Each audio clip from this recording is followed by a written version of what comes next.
delay. But we don't see the players yet. But we Which still might have be a 4-5 Magnus. minutes.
Welcome everyone. We are here for another major event after the candidates, and it is the TePe Sigeman Tournament where we have Arjun Erigaisi fighting it out with Magnus and others.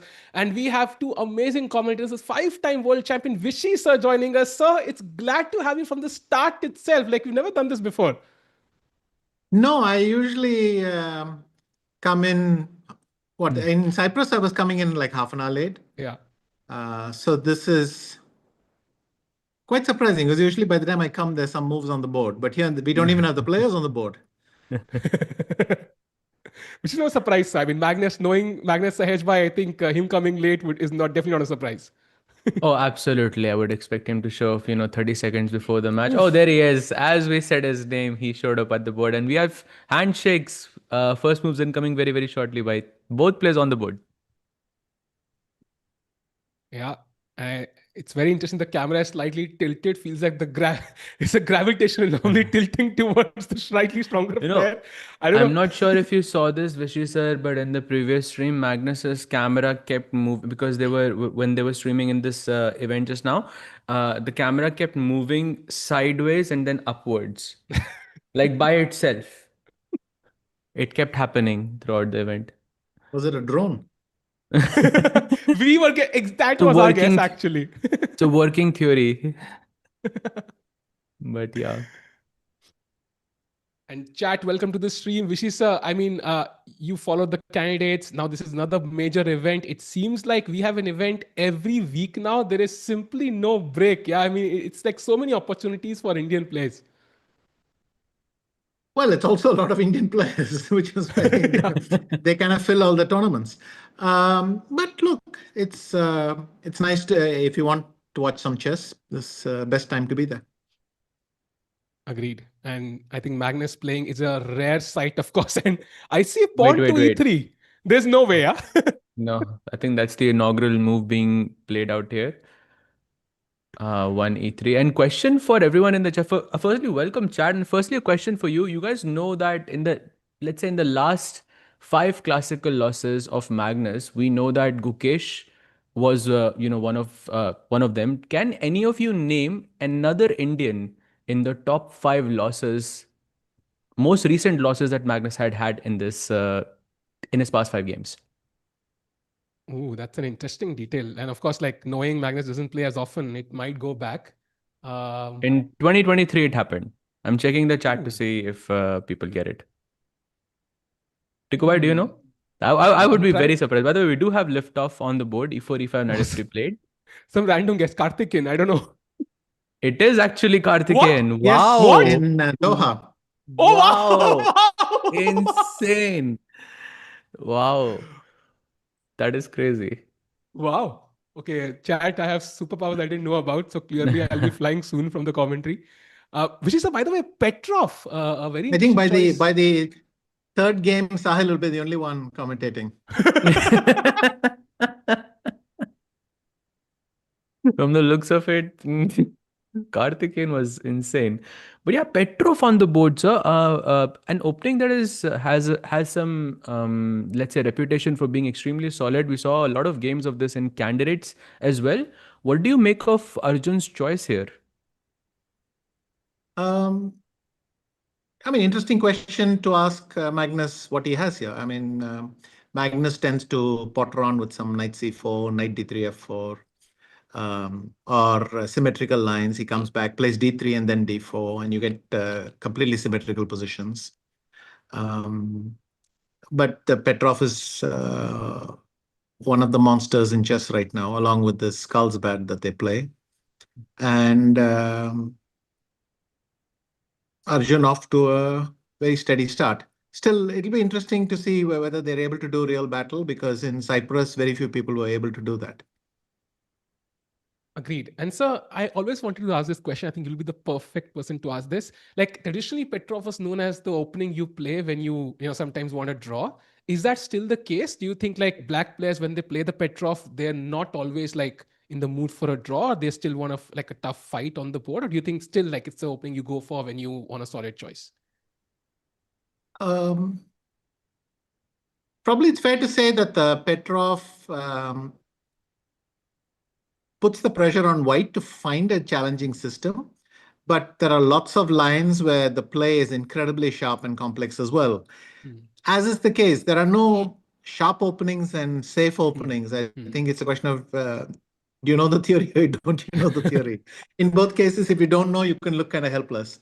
I don't know if the Petrov is less or more drawish than many other openings. But it's certainly one of the really solid ones that you can play. No, on that note, I felt that because it does have that solid reputation, but there were a lot of fighting games happening in the candidates, and I think some games in the past as well. What is there any specific reason? Or is it just how the theory is developing these days? I think it also has to do with the fact that people have to put pressure, and you can't just. I mean, people feel obliged to put some pressure with white. There were some really weird systems like Esipenko did against Wei Yi, which kind of too provocative. But then Wei Yi also played a complicated line, but he was better prepared, so he was able to pull it off against Esipenko in that duel. I think you're talking about this Caruana played a very nice line against this one, yeah? Knight c4, I think it was. Yeah, Caruana, no, he played this great system against Blue Bomb. Against Blue Bomb. Knight c4 and Knight c3, you're right. With this f4 idea and thing, but even that I'm sure by now has been kind of neutralized. So yeah, here we are. Very interesting. Magnus saw Petrov. He kind of rubbed his eyes a bit. Okay, I'll have to wake up for this one. Got up, took off his jacket, and then Arjun got up, and now both are calculating. Chat, any predictions for the game? Do let us know. Yeah, Sejbhai. Just wanted to ask, it definitely is a surprise for someone like Magnus coming. I mean, if Arjun plays the Petrov, I would be surprised in any case because Arjun is known for, I guess, those sharp, imbalanced variations. But now Petrov could have thrown off Magnus, in the opening itself. I don't see why. Arjun plays the Petrov very regularly. He plays lots of stuff, but the Petrov is not new to him at all. I mean, I will point out that he played it in the last game against Gukesh in last year's Tata Steel. It crops up regularly. It's one of the openings that he cycles through. He doesn't have a repertoire at rest. Exactly. Let's put it that way. Correct me if I'm wrong, but in that variation also, in that game as well, I think Gukesh went for this Knight c4 variation as well. Yeah. Correct? Yeah, white players are kind of struggling to find a decent system, that's for sure.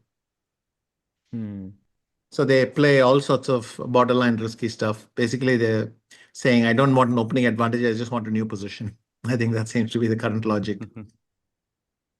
True. And so, Magnus, of course, world number one. Like, how do you expect his performance in the next two events he's playing? We have, of course, this one. Then we have Norway Chess.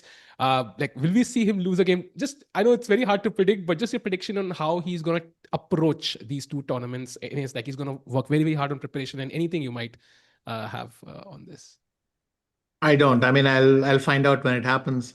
But these are two classical events that he volunteers to play.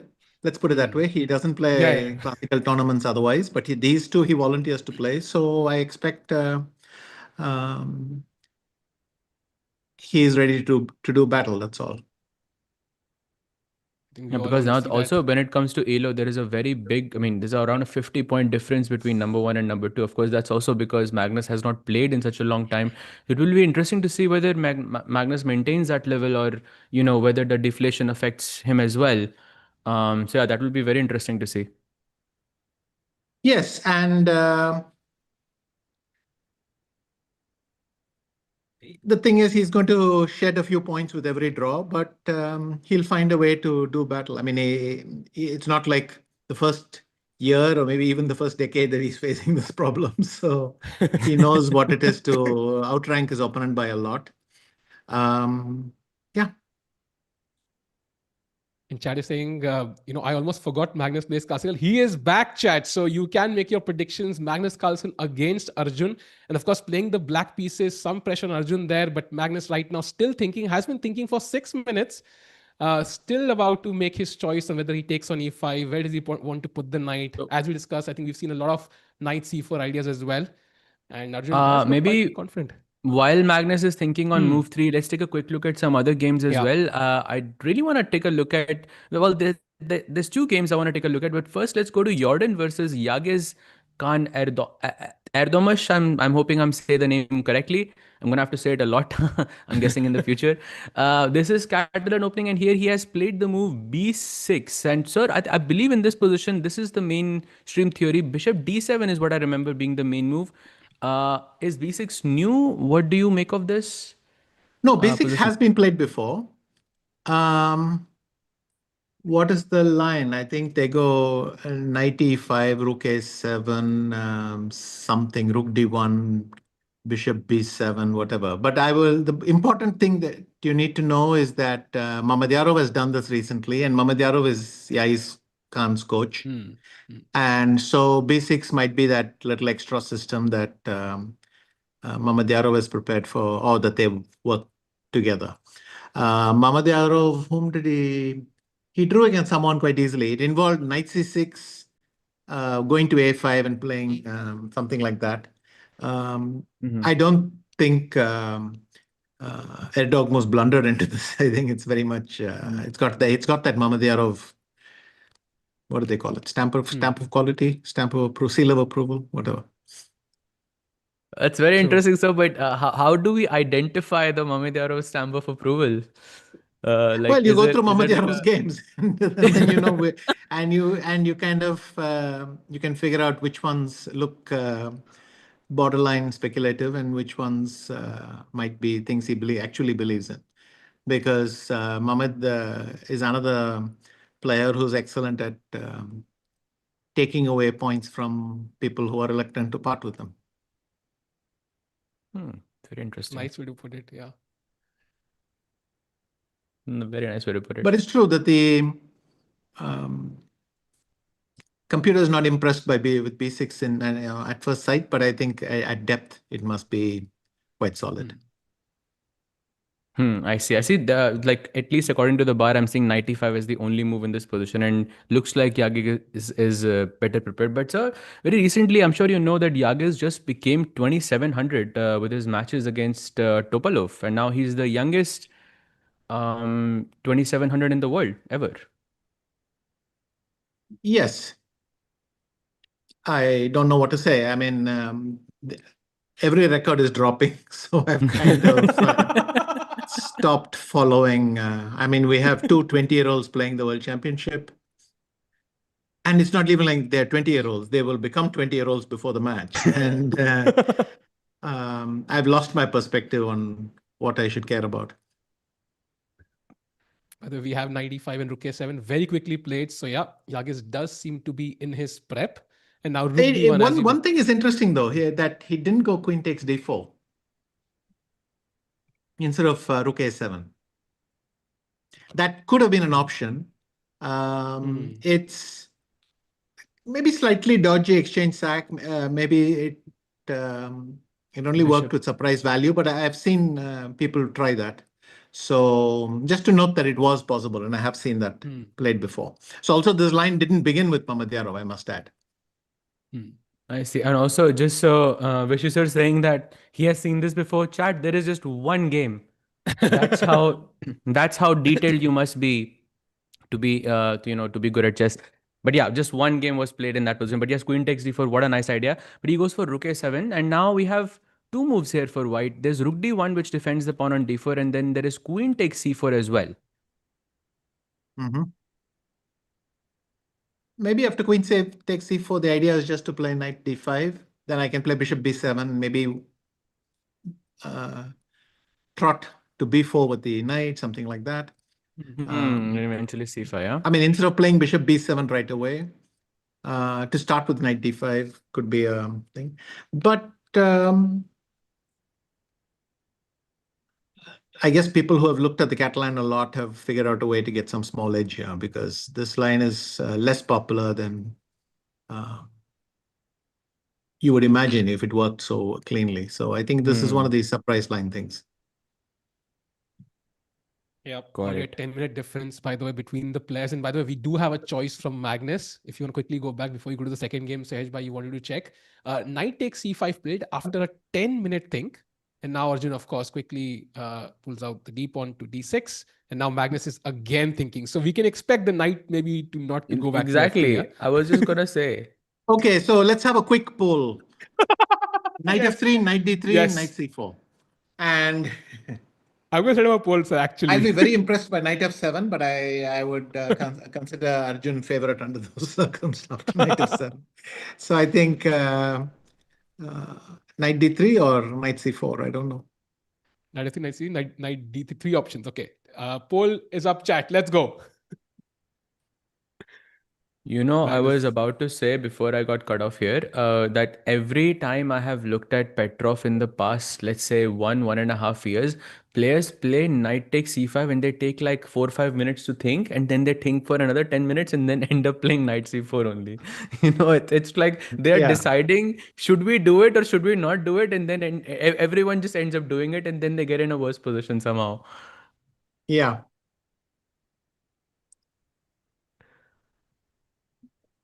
That's true. Magnus,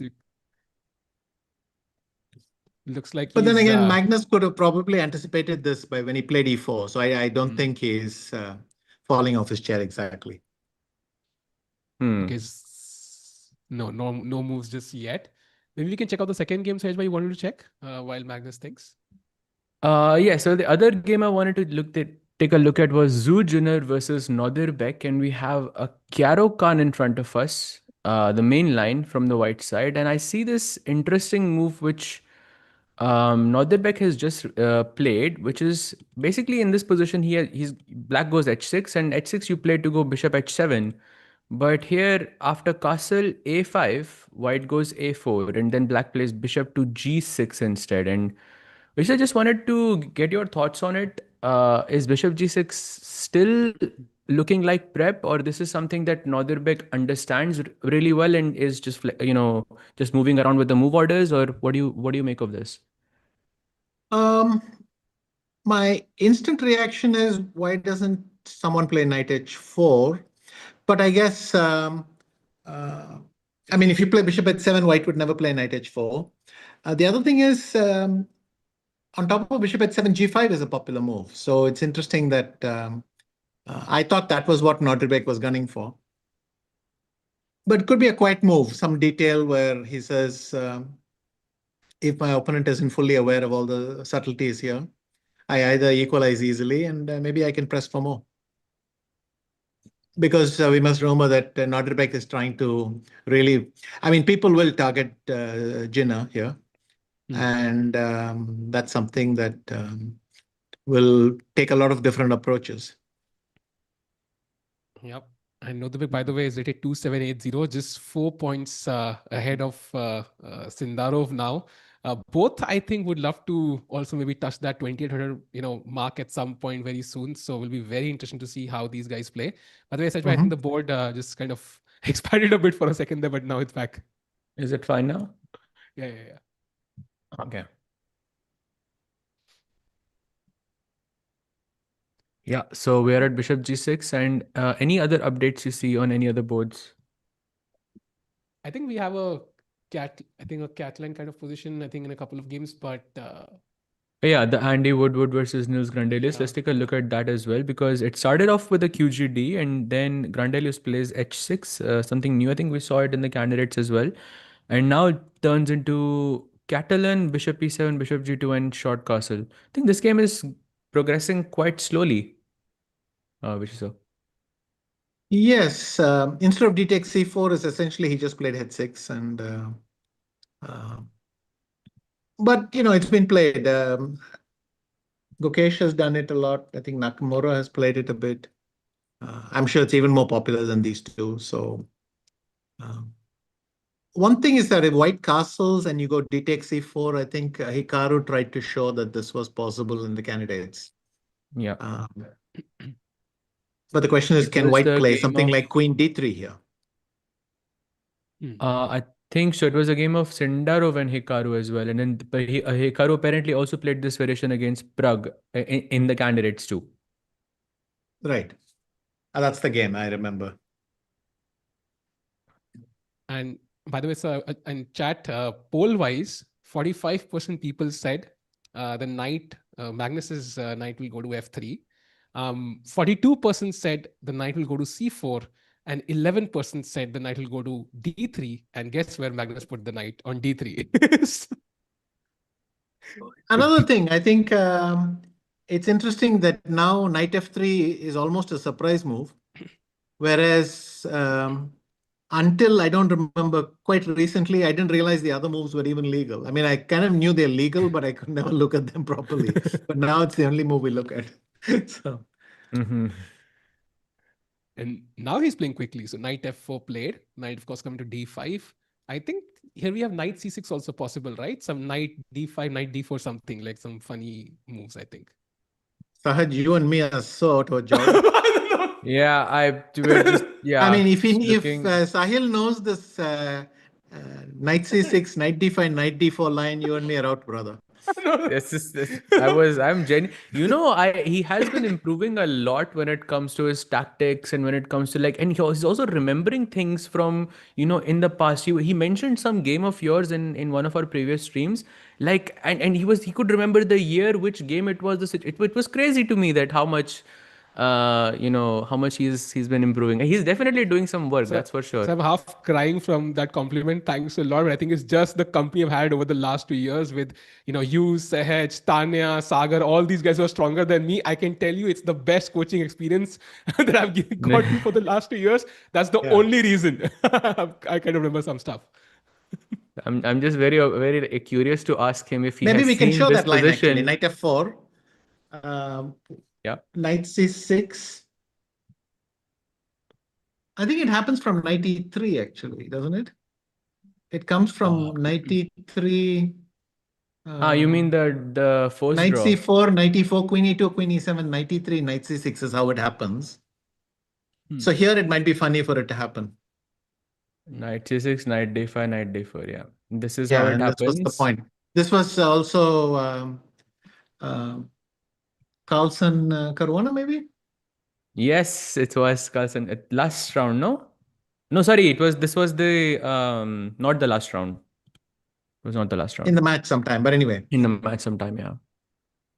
But he went knight f6, Arjun here. And yeah, that makes sense. Just go back and solid. Exactly. And by the way, if white goes d4, I mean, surely the queens are gonna get traded off the board. But if white plays d4, Tikobhai, have you looked at this before? If you've done some deep analysis on this position, could you explain to us why is g5 the best move? I wish I knew why g5 was the best move, but I mean d4 does look logical. I mean, you put the pawn in the center, but what is g5 though? So I mean, to me it looks ridiculous.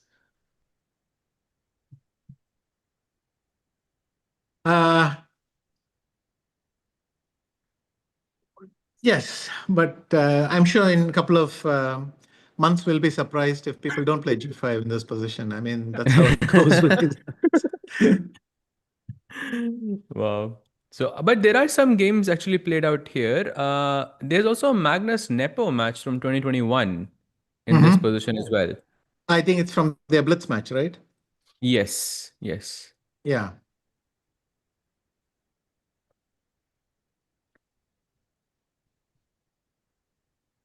Wow, I was checking the games on chess.com. So around 70, 80 games and only 3 games g5 was played.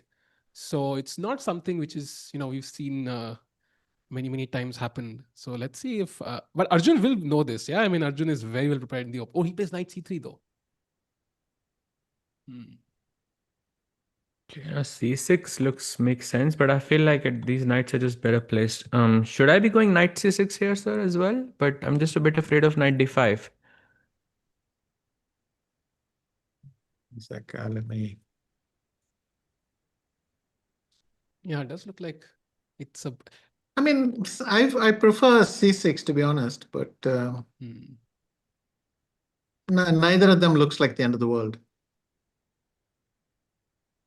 True. Yes, for sure. And by the way, we do have a super chat. I suspect though that knight c6 is more precise in fractions of a centipawns.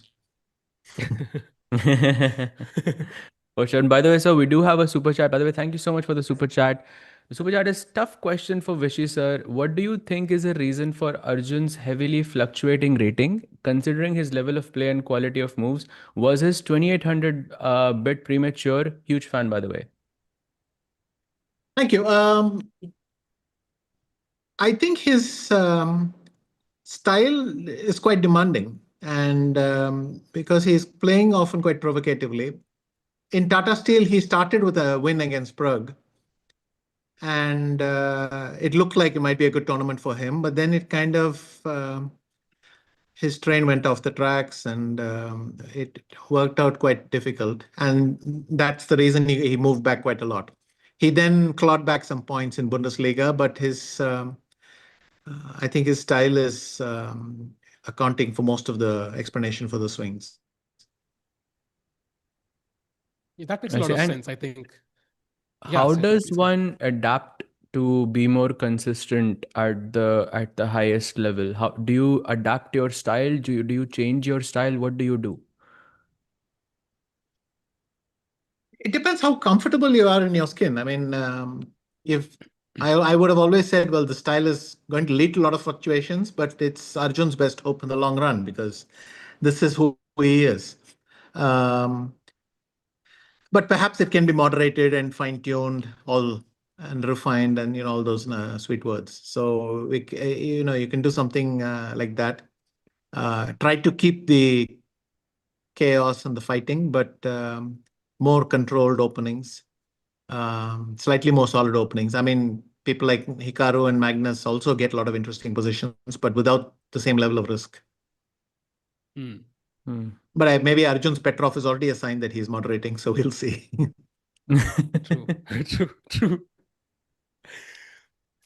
And I think is queen takes queen an option? Just if I really want to just stamp down and completely neutralize any chances, like just exchange queens, play c6, like looks like a very Yes, but it could be better for white if you play d4 and then Magnus might do something like f3, g4, h4 and keep that thing. And then that knight on f4 is. And the second thing is black might have some difficulty developing his pieces. White has this plan.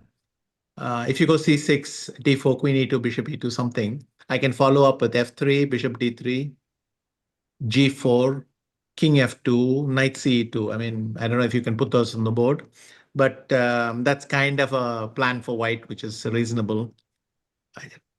I'm sure black can hold, but at least white knows what he's doing. Yep.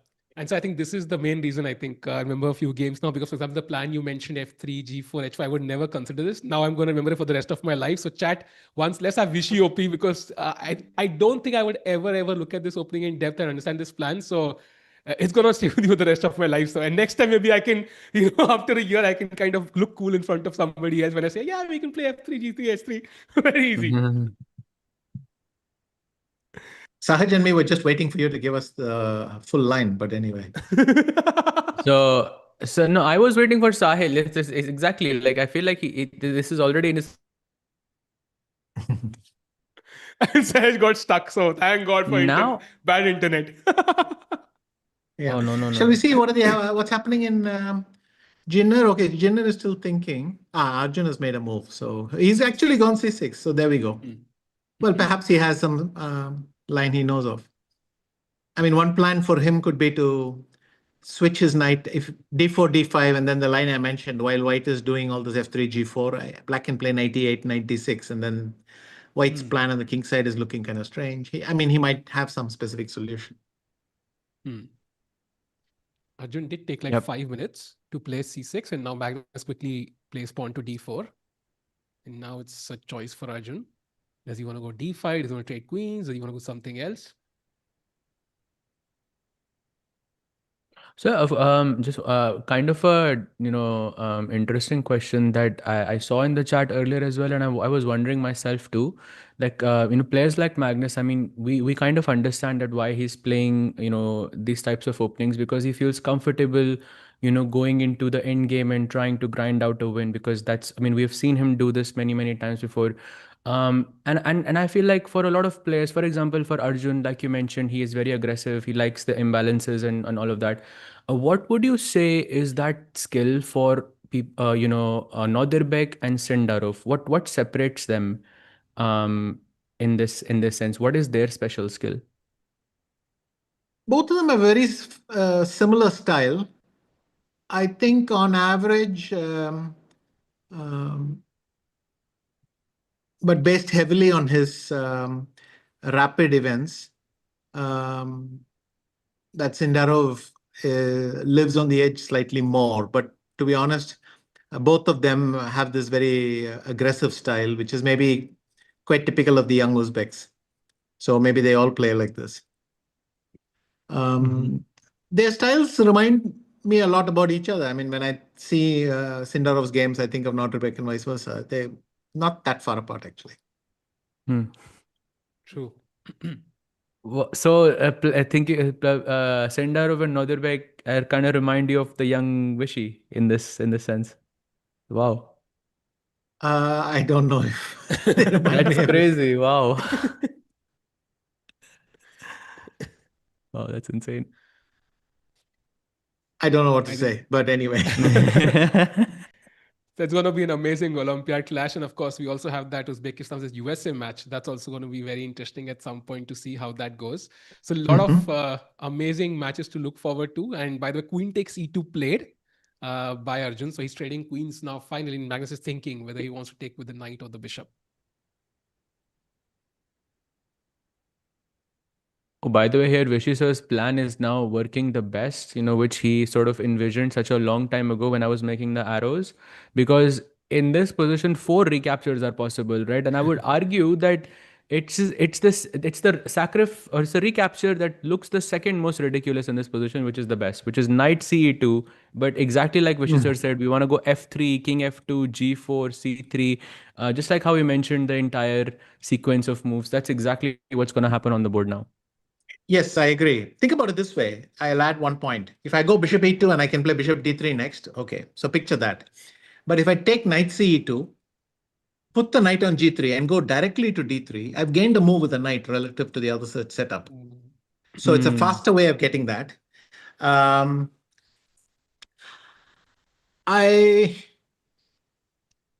would give an award to any player who played king takes e2 here. So I think really we have 3 moves. And knight fe2 is also ridiculous because after bishop f5, you have to move the king to defend that pawn. So there's only 2 moves. It's only knight ce2 and bishop e2. Sir, this might actually be surprising, but king takes e2 is like the 3rd best move. Knight f takes e2 is even worse than king e2, which is unbelievable to believe. But yeah, okay, maybe because you're losing the pawn by force, yeah. Well, I don't see how that is because after bishop f5, I go king d2, and for the moment, I'm hanging in there for dear life, but hardly. I mean, we have accomplished so much. We have lost the right to castle. We have blocked the bishop. We blocked the bishop. We've gone back in development. It's quite a lot for 2 moves in this position. So big effort. Yes, totally. Yeah, I think Magnus is still thinking though. I'm not sure if he's gunning for the medal there, so I think maybe knight e2 he might go for. No, I don't think he's going knight fe2, but knight ce2 he might be thinking about knight ce2. Yeah. Yeah, or bishop. Actually, after bishop e2, the problem is black can maybe go bishop f5, and then maybe you're forced to go bishop d3 and trade off the bishop. But yeah.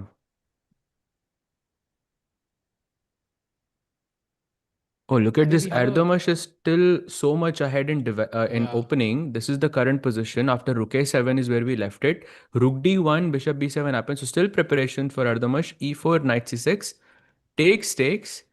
And now white plays knight c3. And then this is the first time he thinks for 5 minutes and plays bishop to a8.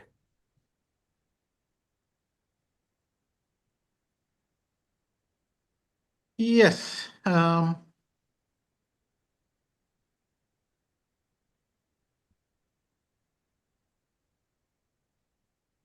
Modern chess.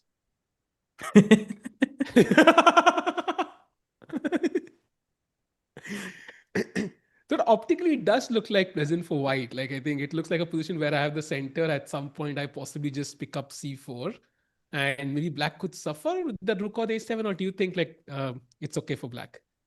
Well, I think black is going to try to play c5 pretty fast. So, and but bishop a8 is kind of impressive, I have to admit. Yes, OTB chess.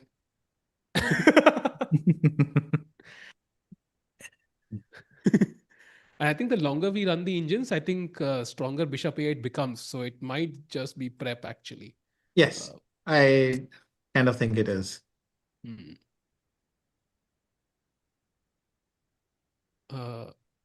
We also have a few moves, I think, in the Zhu Jiner Nodirbek game. So we can check that out maybe. Oh, by the way, look at this, guys. He has just played bishop takes. Just wanted to take a look at the game very quickly. Bishop e2 was played. Remember, we was talking about bishop f5 and bishop d3. So that could actually happen in the Magnus board. Interesting. And shall we go to Zhu Jiner versus Nodirbek? Sure. And there it is. This is the So, with this Caro-Kann positions, I've, every time I've tried to analyze them, white is always so much better on the, like, optically as white. And then after, some 10, 15 moves, you play some game and then you're always worse. Is there some sounds about right. Yeah. Sounds about right. I don't understand how or why, but why only Caro-Kann is like this? No, everything is like this, I think. No? Yeah, I agree. But yes, but Caro-Kann, I feel like the amount of games I have lost is just way too many. I remember I was playing against a grandmaster from India. His name is L.R. Srihari. He just became a grandmaster. And I was playing as white, and it was the last round, some norm event. None of us were playing for the norm. I asked him a draw on like move 10 or something. It was morning round, nothing to play. And the guy refused and plays e4, c6. And immediately, some sirens went in my head. Okay, something could go wrong, something could go wrong. And then in 20 moves, I was just dead lost. So I feel like there is some nuance here that we're missing. Maybe you could enlighten us, sir. What's the secret of Caro-Kann?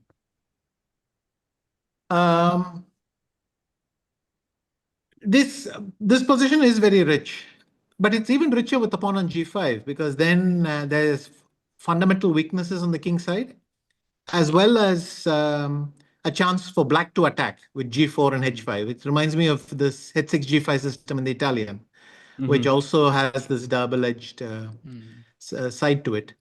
But here it's very subtle. I mean, white is playing for... First, white can probe that a5 pawn, maybe queen e1 or something. If provoke b6, and after that play c4, and then you're looking at the b5 square. So cd, cd, and put the bishop on b5, put pressure on c6, all these things. I would think this is quite favorable for white. But I think Nodirbek is looking for a struggle, and he's willing to be slightly worse to achieve it. And so that's where we are. Also, on the Caro-Kann points, maybe because it's the opening which Levy popularized so much that all the youngsters kind of grew up learning this opening. So maybe that's also one of the reasons. I don't know. It's something people love playing. Yes, but at high, when you analyze a lot, every opening turns out to be very rich with lots and lots of details. So it is quite tiring to study so much. True. And I think, okay, we have bishop b4, by the way, the last move played by Nodirbek.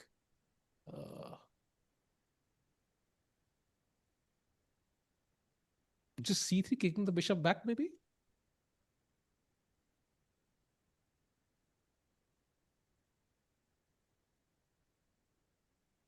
If you play c3, then it would be impossible to target that a5 pawn like Vishy sir said. And I don't know, this is exactly the type of position where if you don't know what you're doing, you can get in like very simple trouble. The other option is that you played queen e1. This is the move you were suggesting, Vishy sir, correct? Yes, it's one idea. Just asking Mm-hmm. black what you're going to do about. But then the question is, why did rook c1 happen? I mean, I can play queen e1 first and then play rook c1 or something. So the devil is in the details. I mean, you need to study all this. Also, it depends. Has all this been played before or not? Even once. We have Like. Can you remember some games in this position? So I'll have to take the help of my friend Opening Explorer here, unfortunately, this time. Please do, please do. But there was one game, and Bishop E7 was played in that game that Black won, among master games Ah, at least. So Bishop B4 does seem to be something which has not been played before. okay. But bishop b4, I wonder why it doesn't take bishop takes b4, a takes b4, a5 seriously. Maybe b6 is fine for black. Hmm. It's Because it's very absolutely hard the for white to get something up to c5, right? Hmm. True. In fact, one of the moves the ancient recommends is just bishop f4, just completely ignoring the bishop on b4. Uh, but c3 is so tempting sometimes to just push that bishop back. Yep. So this is the current position. He's still thinking. She's still thinking. By the way, Magnus did play bishop d3, so he's offered the exchange of bishops, and now it's Arjun's move, and he does take. And now I'm guessing knight takes incoming. Yep, there it is. Played. So I'm guessing this is the type of position, Vishy sir, where Magnus is extremely dangerous, and this is may not be Arjun's, let's say, most comfortable position, even though the bar is showing 0-0-0. Would that be an accurate statement?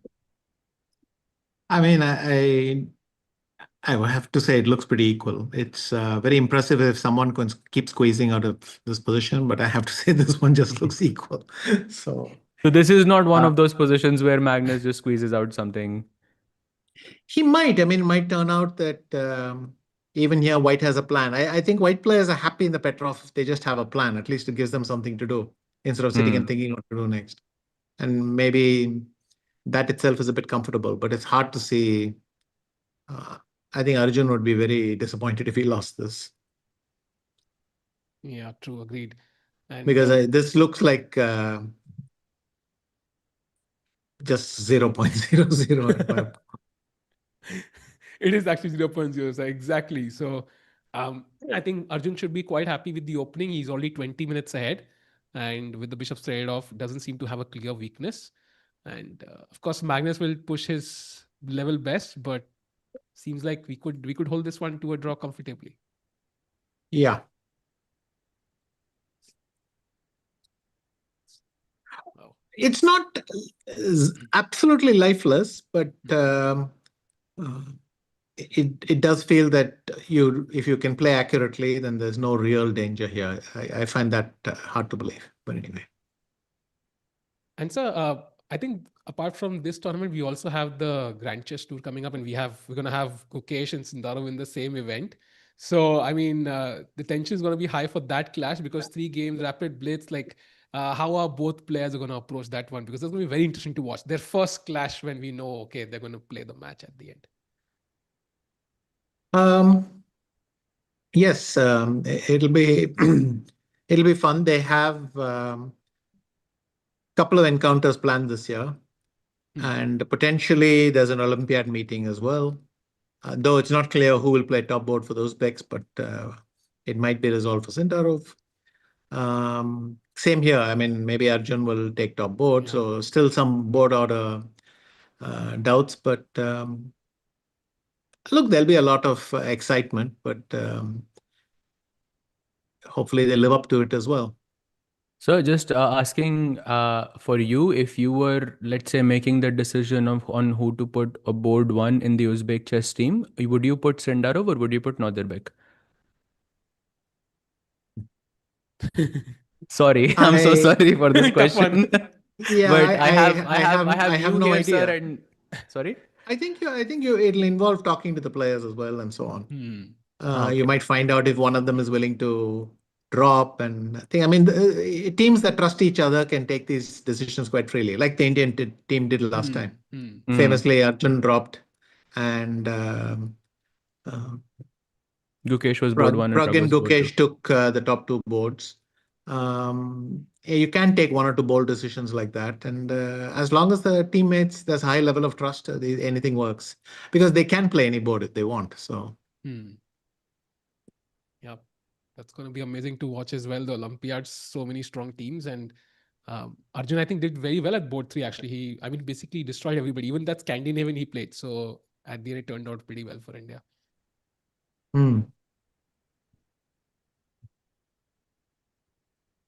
Yep, Arjun taking his long think. Maybe let's okay. Also, Zhu Jiner has been thinking after that bishop b4 as well. Some updates on the Jorden board against Yagiz. Maybe let's take a quick look there. What's happening? I believe bishop a8 was the last move we looked at, and now he plays bishop to e3. And this is the current position. Yeah.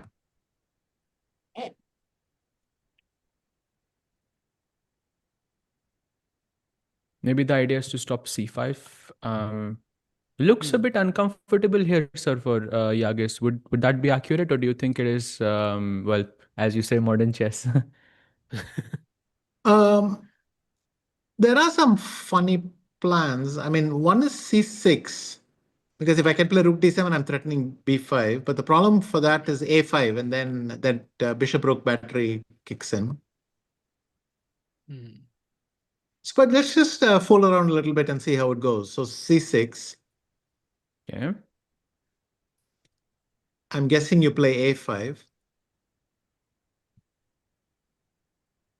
Oh, you could simply go queen e2 because the pin on the rook is still there. So this doesn't work. Sorry. I just want to point out something for everyone. I'm using an i9 like 32 gig RAM laptop, and c6 was not even in my top 3, and c6 became the best move the moment Vishisar played it, by the way. Just wanted to mention that. But yeah, and by the way, this puts only the engines know who's boss. The engine knows who's boss. Exactly. Let's go.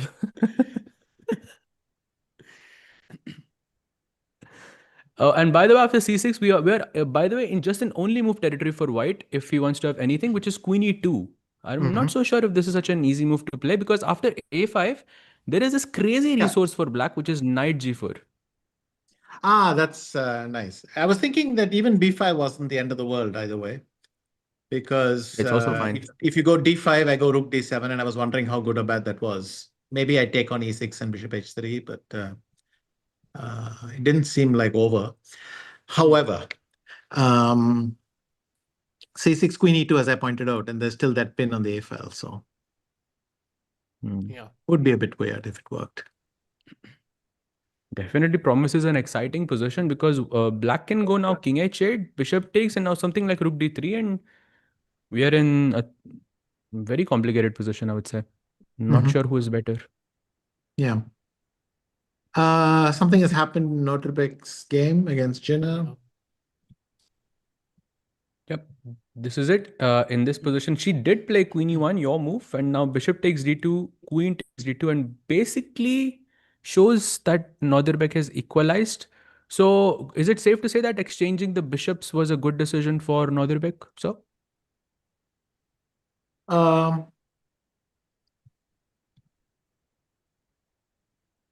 let me just pull up the board and refresh my.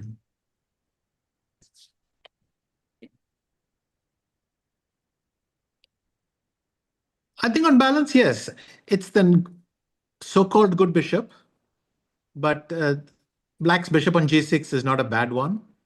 On the other hand, black's pieces are not tripping on each other. Here's the advantage for black.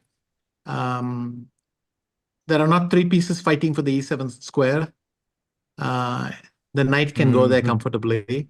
And in that kind of way, it might be a good trade. I think it's quite a reasonable trade for black. Yeah, and I just realized, so that before you were mentioning the possibility of, provoking black to play b6, and now it makes so much sense to me that because there is no bishop on the board present, black doesn't have to play b6 and not weaken the subsequent square on c6 and so on and so on. Could that Totally. In be fact, now I can play queen b6 or knight b6 somewhere with knight c4 and so on. So brilliant? True. Vishisa, we know you have to leave, but just one prediction of the crazy game between Magnus and Arjun. If you had to make one final prediction for that game, what would that be? well, I'm going to go out on a limb and say it'll be a draw. But I know that Arjun and Magnus can still get exciting in this thing. I mean, if they, but I'm still going to say it's going to be a draw. Stop the press. Stop the press. But anyway. Stop the count. Let's go. Thanks a lot, sir, for joining. It was an honor to have you on podcast, and we'll see you very, very soon, sir. Have a nice day ahead. Thank you. Thanks, guys. See you. Thank you so much, sir. Thank you, sir. So, Chad, that was Vishy, sir, joining us for day one of this important event. And of course, Sahej bhai, I think it's also day one for us. I think, crazy है कि भाई Magnus को classical खेलते हुए देख रहे हैं सहज भाई. To me that itself is such a unique thing. Like last time कब देखा था हमने मैग्नस को खेलते हुए classical? By Norway chess is what I can remember. Before that, not really. Yeah, not really. I feel like Magnus को हाँ Norway chess में ही देखा है ना भाई. उसके अलावा तो कोई देखा ही नहीं है मैं. If you think about it.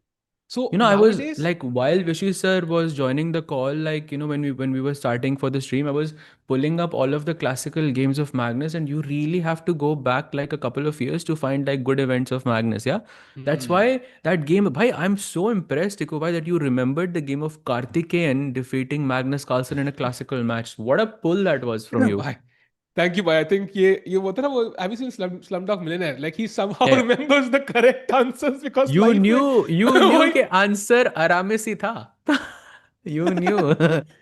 Deep inside you knew Aramis. Why? Just because. But by the way, King D7. So we are seeing the plan, exactly the same plan that Vishisa mentioned. After knight takes D3, knight A6 खेला अर्जुन ने, and then pawn to F3. As Vishis predicted, कि कोई F3, King F2, G4 खेलना है. King D7 by Arjun, and look at this, King F2 already on the board. So Magnus getting up for the same plan, Sahaj bhai, G4, H4 incoming, and of course Rook coming to E1. Looking like Magnus is still playing this game. He's not, like, okay, koi draw nahi hai bhai. Hello. I mean, I think in this sense, like, I do understand Vishis's perspective that this position is very, very drawish and very symmetrical, but I've seen Magnus do this so many times that, and I'm sure Vishisa has seen Magnus do this so many times as well, that we know that if there is one player in the world who can press in a position like this, that person is sitting in front of you. This is exactly where you think there is no danger. That's exactly when there is the most danger. So it's going to be, I think, a long game, but he's relatively quite safe, but he just has to be very alert all the time.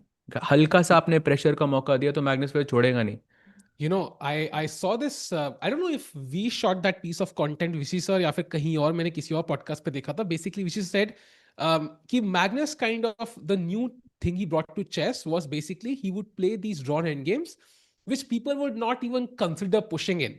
So he's the one who brought this, new concept of playing these endgames, squeezing like little things in these endgames and trying to put pressure. And he was the first one who did it in sort of such a large and effective scale.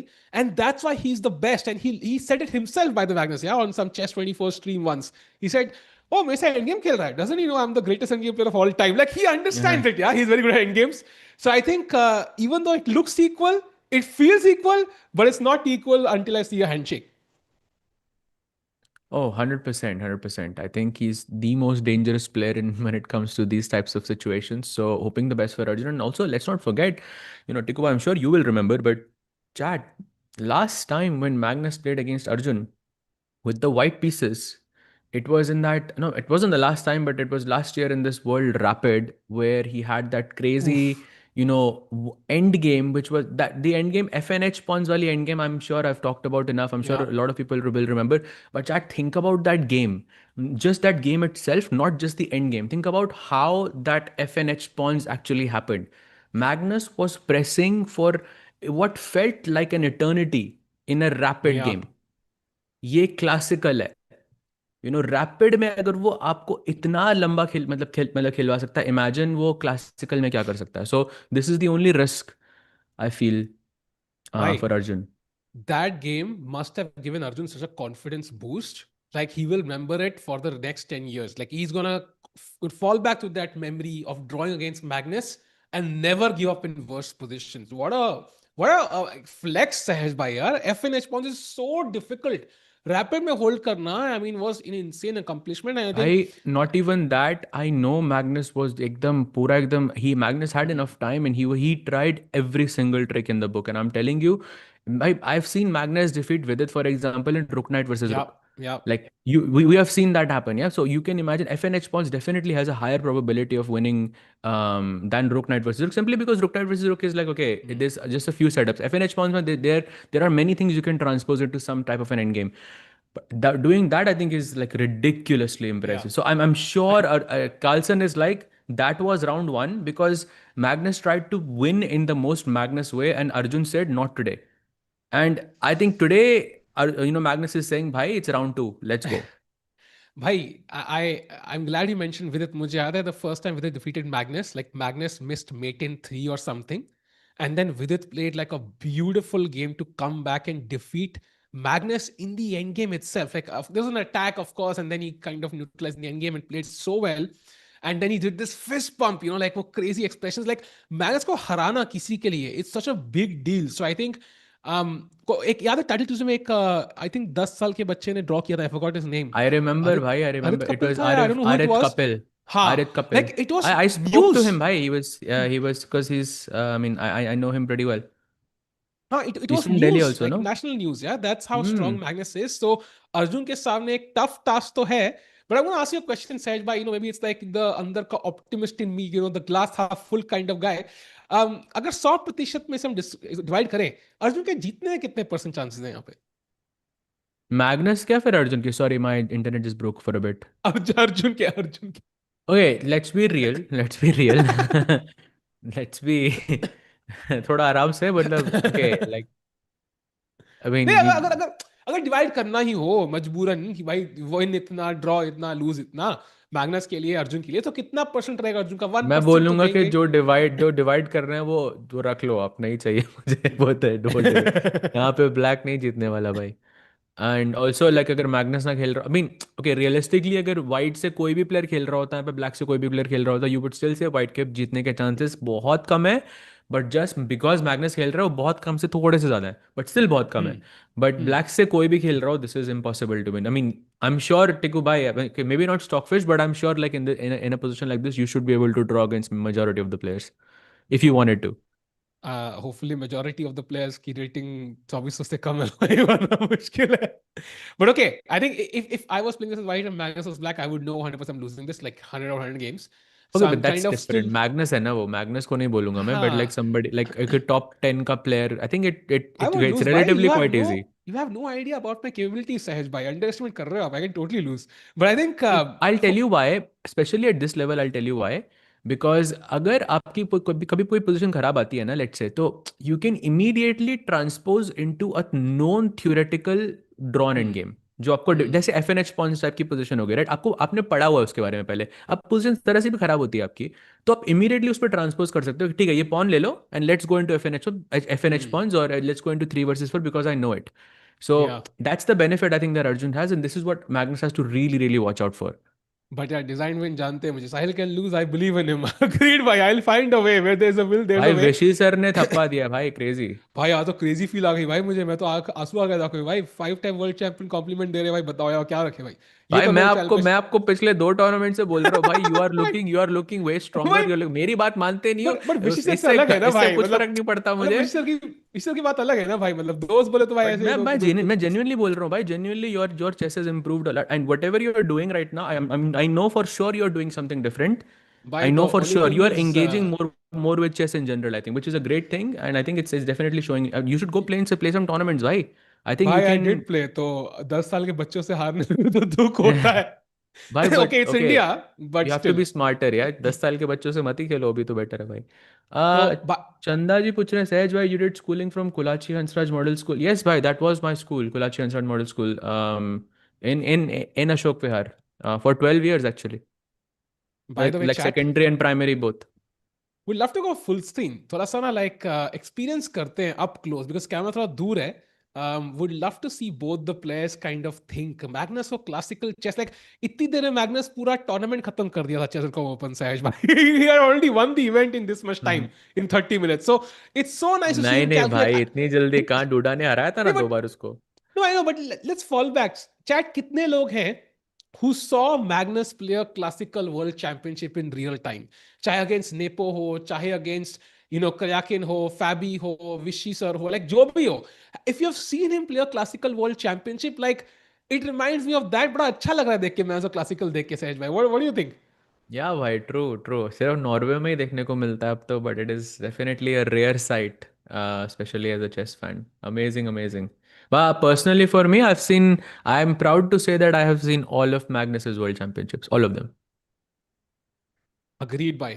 And the first one I remember was against Vishy sir, जहाँ पे Tanya commentate कर रही थी. तो अब and I was in college final year. So to now commentate with Tanya is crazy for me at least. So crazy Arey, yes, turnaround. yes, of course, 100%. And Same actually. And I used to work with Tanya like, around that time. So but when that switch happened, I was thinking to myself, bhai, this is so crazy what she's doing. And now, commentating with her, you understand like how much work she actually puts in yeah, into what she does. So yeah. it's like एक book है ना, like think वो क्या था, how to calculate like a GM, जहाँ पे वो tree variations बोलते हैं, like you think of one move and then उसमें 4-5 tree निकलते हैं and then भाई ये other कहाँ moves से आ 4-5. रही हैं आपकी चीजें? कहाँ, क्या कर रहे हो आप?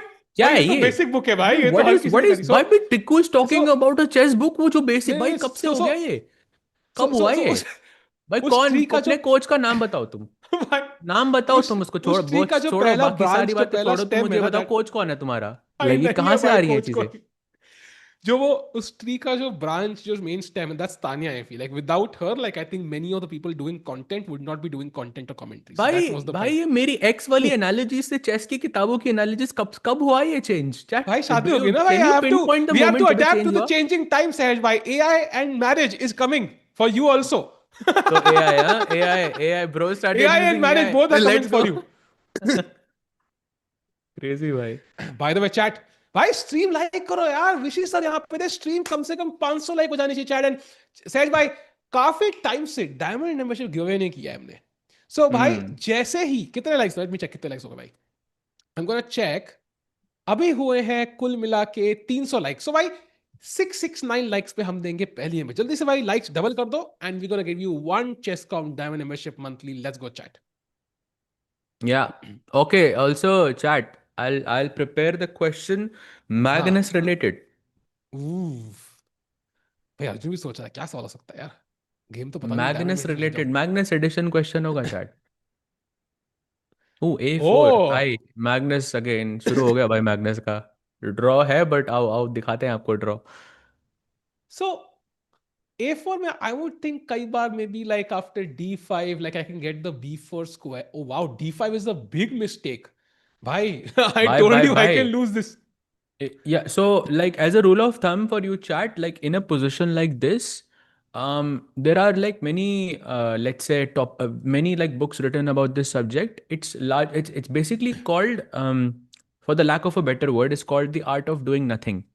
Okay, and in a position like this, you are basically doing nothing from each side. जो भी आप करोगे उसका इफेक्ट अभी नहीं आएगा, और जो भी इफेक्ट आ रहा है वो मोस्ट लाइकली गलत ही होगा. And that is and that means no structural changes, nothing too dynamic, nothing too forcing. आराम आराम से सब पीसेस के साथ आराम आराम से play, make slow moves. You don't have to attack anything, you don't have to put pressure on anything or anything like that. So a move like d5 in this position it feels good because you're fixing the structure, your bishop becomes good, but it's a structural change, and that's why you should avoid making it. I think in this specific scenario there is knight e5 check. But small moves like bishop g7 or h5 or ये कोने वाले pawns are still fine because that doesn't change the nature of the position, but never central pawns. Agreed, Sahaj bhai. It makes a lot of sense. And I think ऐसी ही analysis की वजह से I am becoming stronger, chat. You can also become Bhai, stronger by I'll double. following the Bhai, commentary. if this is the result, I will double down. I will triple. Bhai, if you want to do like, if you want literally, if you want to do some like work, you should contact me like without even Bhai, this. We'll find a way done to bhai. do it. Done bhai. जिस Bhai, I'm दिन down. See, जिस seriously, I'm दिन down. I love to do this. Yeah. जिस दिन मैं content से bore जाऊंगा, भाई the आप first कल thing I मेरा will do. जाके आप कल रात को मेरे ब्लिट्स का वो chess.com का ब्लिट्स का हिस्ट्री देखो, मैं कल रात को 3 बजे तक खेल रहा था भाई, मैं यही करता हूँ। भाई खेलना चाहिए, बहुत जरूरी है चेस कॉम्पिटिटिव खेलना। अगर अगर ऐसा आई अभी don't know if 2800 this a हुई चेस थी यार, प्लेयर। फिर किस मतलब हारा बुरी तरह से भाई, बट जो गेम आपको भेजा वो क्रेजी था ना। हाँ, ये तो था, but I don't think this a single chess player in the world who has a rating of more than like 700-800 and has not spent an entire night just losing rating. So it's just like the most relatable thing among all players. By the way, Magnus Carlsen gets up from the chair after playing a4 and पूरी तैयारी लग रही है for a Magnus squeeze. Sahaj bhai, you know, if this was, let's go back 10 years for a second. This was 2020, 2016, 2014, I don't know. You look at this position, you think भाई Magnus तो यहाँ पे दबदबा बनाएगा, like you know कि We it's will gonna think happen. Magnus is winning भाई, Magnus जीत चुका हाँ, है। exactly. You would think Exactly. खत्म है game, but also let's not forget कि Magnus was a pioneer of this thinking, yeah. So back then, even top players did not comprehend this to the extent that True. Magnus did, and that's what Magnus utilized to stay and maintain at the top. But अब सबको पता है कि Magnus क्या कर रहा है, तो it becomes more predictable. So Arjun does have chances. He's still playing the best moves, but difficult road ahead. That is for sure. By the way, पर अगर question for हाँ, chat. आपने बोला ना कि आप no player has spent like 6-7 hours or something like this, playing chess and tilting and winning and losing. Chat, what is the longest amount of time you have spent on chess, not watching commentary? मैं commentary की बात नहीं कर रहा हूँ, but playing blitz. सिर्फ blitz, rapid, bullet, जो भी हो. God, what's the longest amount of time you have spent doing that? Oh, well, right answers only, of course, yeah. हाँ, maybe 20 hours, I don't know सहज भाई, ये तो आपने बहुत 20 hours, no it's ways. possible as a kid, No definitely ways. possible. No, वो भी board 14 exams के बीच hours में तो भाई। भाई क्या बात कर रहे हो यार, 24 भाई आप ठीक हो? भाई भाई easy 20 hours, that too during board exams का prep भाई, like I remember as a kid like just playing online chess, maybe not. No. That was not 20 years. But okay, at some point I must have 100%. Like it's just very normal. And also, by the way, I want Why? to point Maybe out a I'm very the interesting. only not a die-hard fan. Yeah, the longest I think I've played Blitz. Okay, I'm excluding when I was like 12, 13 years old. But longest maybe I've spent is maybe like 3 hours, 4 hours playing Blitz. Yeah. Longest. भाई इतना तो मेरा रोज का है। इतना तो Okay, इतना lately तो it's getting more. Lately I'm really getting into Blitz and Bullet and all of that because I don't know, I'm finding this new interest, like, or let's say regenerated interest. But yeah. Yeah. And I think also I want to point out thing about the position. Chat भी by the way is going crazy. Yeah, 20 minute से लेके 20 साल तक की predictions है. So chat totally relatable. After a4 bishop g7, chat यहाँ पे ना अनगिनत choice है. You could play rook e1. You could play something like h4, g4. You could play a5. But somehow like bishop d2 जो Magnus ने खेली, it's the first preference of the engine. And usually it wouldn't matter, I think, if he played something else. But somehow na, he has his skill of, even in these completely irrelevant positions, he comes up with the best way to put pressure. क्या difference है bishop d2 पहले खेलने में या rook e1 पहले खेलने में? God knows सहज भाई, at least I don't know. But Magnus हमेशा has this intuition कि भाई ये piece चलूंगा ना पहले तो might give me better chances. Yeah, for sure. I think in Magnus's case, this is 100% the truth but let's also try to understand because, of course, we have spent a lot of time looking at Magnus and of course we understand what he's doing. And this is textbook positional play because in your mind, all the moves that Tekubai mentioned that white can play g4, white can play h4, white can play rook e1, white can play a5. But note the similarity between all of these moves. Okay, if you play one, then you are saying कि I am only playing that. But an elite player thinks past that. They are thinking ये भी है, ये भी है, ये भी है. So let me play one move that helps all of these other moves. So which is bishop d2 in this sense. मैं अभी भी वो 4 moves खेल सकता हूँ. but आपको नहीं पता कि मैं कौन सी खेलने वाला, and that's where my strength lies. So that's basically the reason why Magnus chose to do, again, the art of doing nothing. That's what it is. Yeah. Yep, and that deception as well, keeping your main idea hidden. Great point, Sahej. And also, koi keh raha hai ki, is this tournament like new? Like I've not heard about this. This is quite a popular tournament. I think Arjun has played this, Vidit has played this. We don't necessarily cover it every single year because okay, it's like one Indian playing and usually clashes with some other event, yeah, candidates or something else. But luckily it's separate. And also we have Magnus and Arjun and Erdogmus, by the way. I'm really excited for the Erdogmus and Arjun clash and Magnus Erdogmus clash. So I think this is an amazing event to cover, and it's just great to see Magnus in action again, by. And I'm very surprised, by the way, Magnus agreed. Like, what could be the logic, Sahaj, by? Any guesses on Magnus kind of accepting to play this, yeah? Any guesses? Tough, why? Very tough. I think it's also because Magnus was surprised. You mean why is he playing the tournament? Yeah, exactly. Like, even I was surprised, Bhai, right? To that hear. is normal. That is not. Bhai, मैं खुद बता रहा हूँ. I mean, okay, I can compare it to some level because okay, I used to play chess professionally as well, but now I'm not playing as much. But Magnus तो एकदम different level पे है, right? He's playing like elite. So I'm guessing when you don't play classical chess for that long, by something you feel something is not right in your life. You know, you feel like you've lost touch with reality. Sometimes it because then you go to a chess tournament and then you play even one game you play, no, you feel so good after winning a match. And I'm guessing that's what it's about, right? Definitely. And also, chat ka point bhi acha hai. He's also practicing for Norway chess. And that's a fair point also because last classical level that he played was Norway chess. So maybe he felt, okay, he was a bit rusty and maybe also like he loves the country, right? मुझे याद है जब World Apple Blitz में गए थे तो I was also there and Magnus से पूछा गया था like, you know, coming back here. He says, okay, I have good relationships with the organizers. I love the country. I came here. Like, that's the kind of vibe he's going with as well. And also nowadays he's traveling with his wife. So, you know, I think location maybe also matters a bit. Let's see what happens. Magnus Carlsen against Arjun. By the way, ये पीछे toothbrush क्यों है? मैंने अभी देखे सहज भाई. How have I not noticed these chart toothbrushes behind? लगता है sponsor लगता है. Toothbrushes? समझा नहीं हाँ, भाई. चार can we go full screen chart toothbrush लटक रहे हैं भाई. Oh yes, that Pink, is blue, true. yellow और purple. Which one would you choose सहज भाई? Colors में से. Dentist का सुझाया हुआ #1 brand.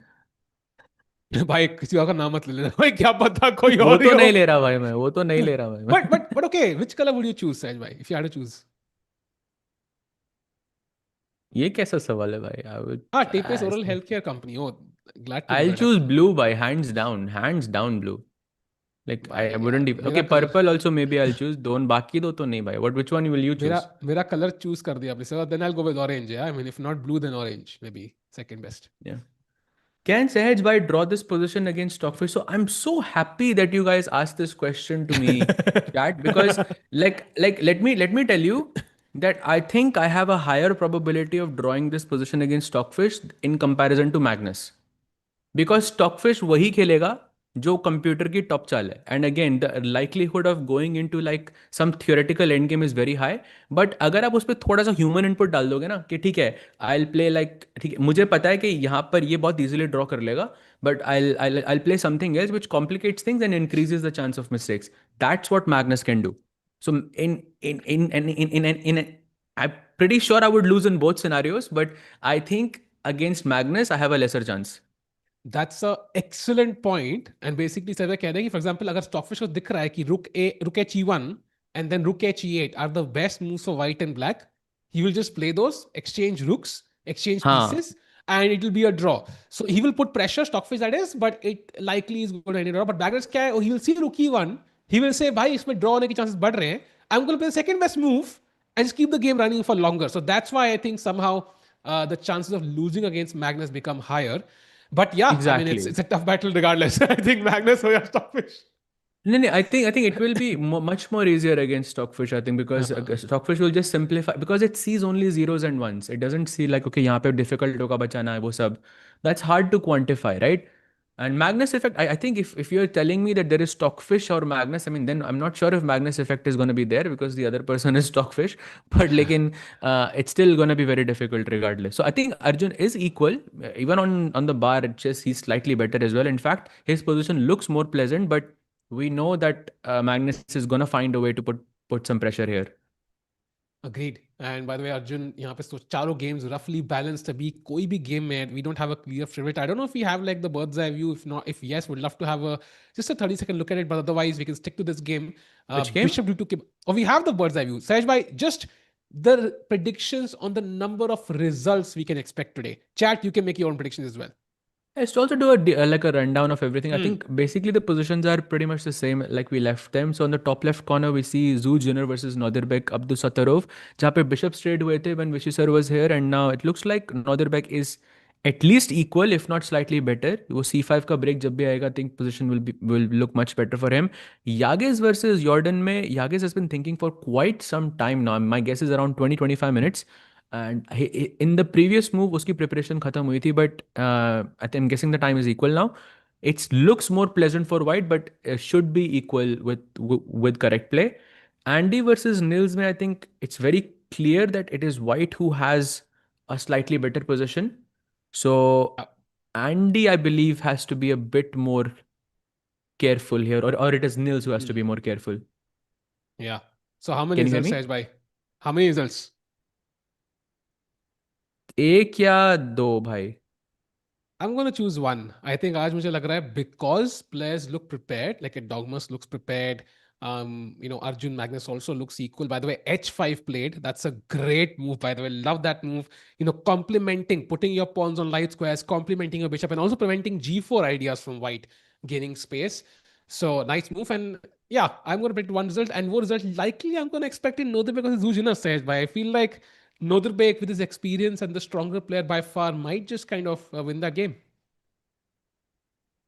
Yeah, for sure. Also, with black having that position, also Nodirbek has some 20-minute time, 40-minute time advantage over Zhu Jiner as well. So that definitely has to factor in somewhere. And so I think Nodirbek looking pretty positive so far. So let's go back to the Arjun Magnus game. By the way, chat, accuracy wise, if you really wanted some hope, if you, अगर तुम मेरी तरह super optimist हो, मतलब glass half full नहीं, glass उसके उससे भी ज्यादा full है somehow. We are breaking the laws of physics here. ठीक है, इतना full है, like straight line जा रही glass के ऊपर पानी की. Accuracy of Magnus is 97.2 and Arjun is 98.2. Sharma ji का लड़का कौन है फिर? दोनों का एडमिशन तो नहीं होगा डीयू में, but I think maybe if this Sharma ji तो करा देंगे भाई, शर्मा जी करा देंगे. उनके तो 100 उनके है ना भाई, वो 100 कॉन्टैक्ट्स हैं. वाला. मतलब basically my point is like maybe Arjun can hope कि कल को कुछ प्रेशर डाल पाए मैगोट के ऊपर. किसी ने कहा था ना बड़ा, India is a country of कहीं पे. भाई ध्यान से बोलना जो भी बोलने वाले होंगे, भाई ध्यान से बोलना जो भी बोले. मुझे नहीं पता साहिल भाई एकदम से उठ गए यार. मुझे पता नहीं है क्या था statement complete, but I feel like कि अच्छा क्रेजी. भाई सुना हुआ लग रहा है, बट मेरी हाँ सुना तो हुआ है आपने. इंट्यूशन कह रही है कि भाई we should stop. So Sahej bhai, would you rather be white in this position or black? Forget the players, yeah? I would be white, bhai. I would still choose to be white because my knights are nicely placed. If you play the move d5, there is knight e5 check always. I have more space in the center at least, and on the queen side with some knight e2 and c4 wale plans. I like white's position more. I think it's much easier to make draw with white than it is with black. Very interesting. So chat, I just want to point out कि भाई candidates आप लोगों ने follow किया. Vaishali did win it. Sahej bhai, I mean, what a historic moment. अभी in fact Vishy sir had that celebration जहाँ पे they felicitated Vaishali and Gukesh came in. Gukesh ने पता क्या बोला? I saw one clip. I don't know where I saw that clip. I think somewhere. जहाँ पे वो कहते हैं Gukesh, like he was, while Vaishali was playing her final round, he was like cheering for Vaishali, and when she won, like he kind of ऐसे like stood up and kind of screamed kind of to some extent, like when she won. So like वो एक mutual वो होता है ना, एक वो feeling है like सारे players में to see each other grow. That's amazing as well. But on that note, it will be interesting, yeah. Olympiad, I mean, Vishy sir ke thoughts be about Sindarov and Nodirbek, who's going to be board 1, who's going to be board 2. It's very interesting, actually.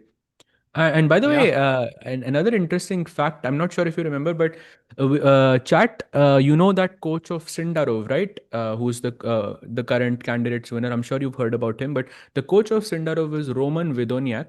And a very interesting fact about him is that last year, ये tournament Fedosiev जीता था. ठीक है. और फेडोसीव का coach भी Roman वेदोनिया की था इस इवेंट में। एंड उसके बाद अब सिंडारोव को उसने कैंडिडेट्स में कोच किया, वर्ल्ड कप में कोच किया, and of course he is here with Sindarov as well, sorry in Hmm. GCT as well. So Very it is interesting. gonna be interesting, that match. Very interesting. कुछ secret training methods उनके हैं जो मुझे भी जानने हैं सहज भाई, तो कैसे मैं हैक कर सकता हूँ उनकी ट्रेनिंग, मुझे बताइए। भाई भाई भाई, आप तो ऑलरेडी इतने हैक कर चुके हो भाई, by crazy. Oh, look at this. The Knight e2 was played. Good move. Rerouting, defending the knight on d4. Maybe planning some c3 or c4, expanding on the queen side. And now the ball is in Arjun's court. What do you play? You know सहज भाई, आई I kind of सी कि black का target क्या है, ठीक है। So as if I am black, if you can flip the board for a second Sahaj भाई, I see I have only one target right now, that is d4, ठीक है।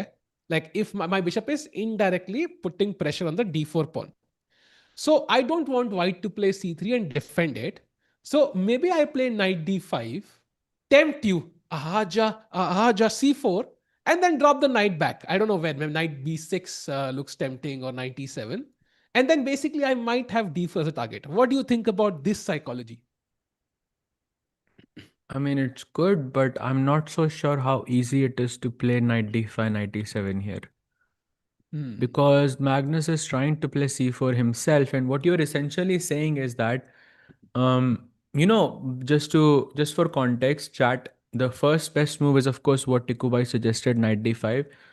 If I gave you, like, let's say, five guesses, I don't think you would be able to tell without looking. I don't think you would be able to tell me what the second best move is, because it is so ridiculous. I'm just gonna wait like 5 seconds for people to just like do a bunch of guesses. Tikubai, do you Hmm. want to take a guess as well?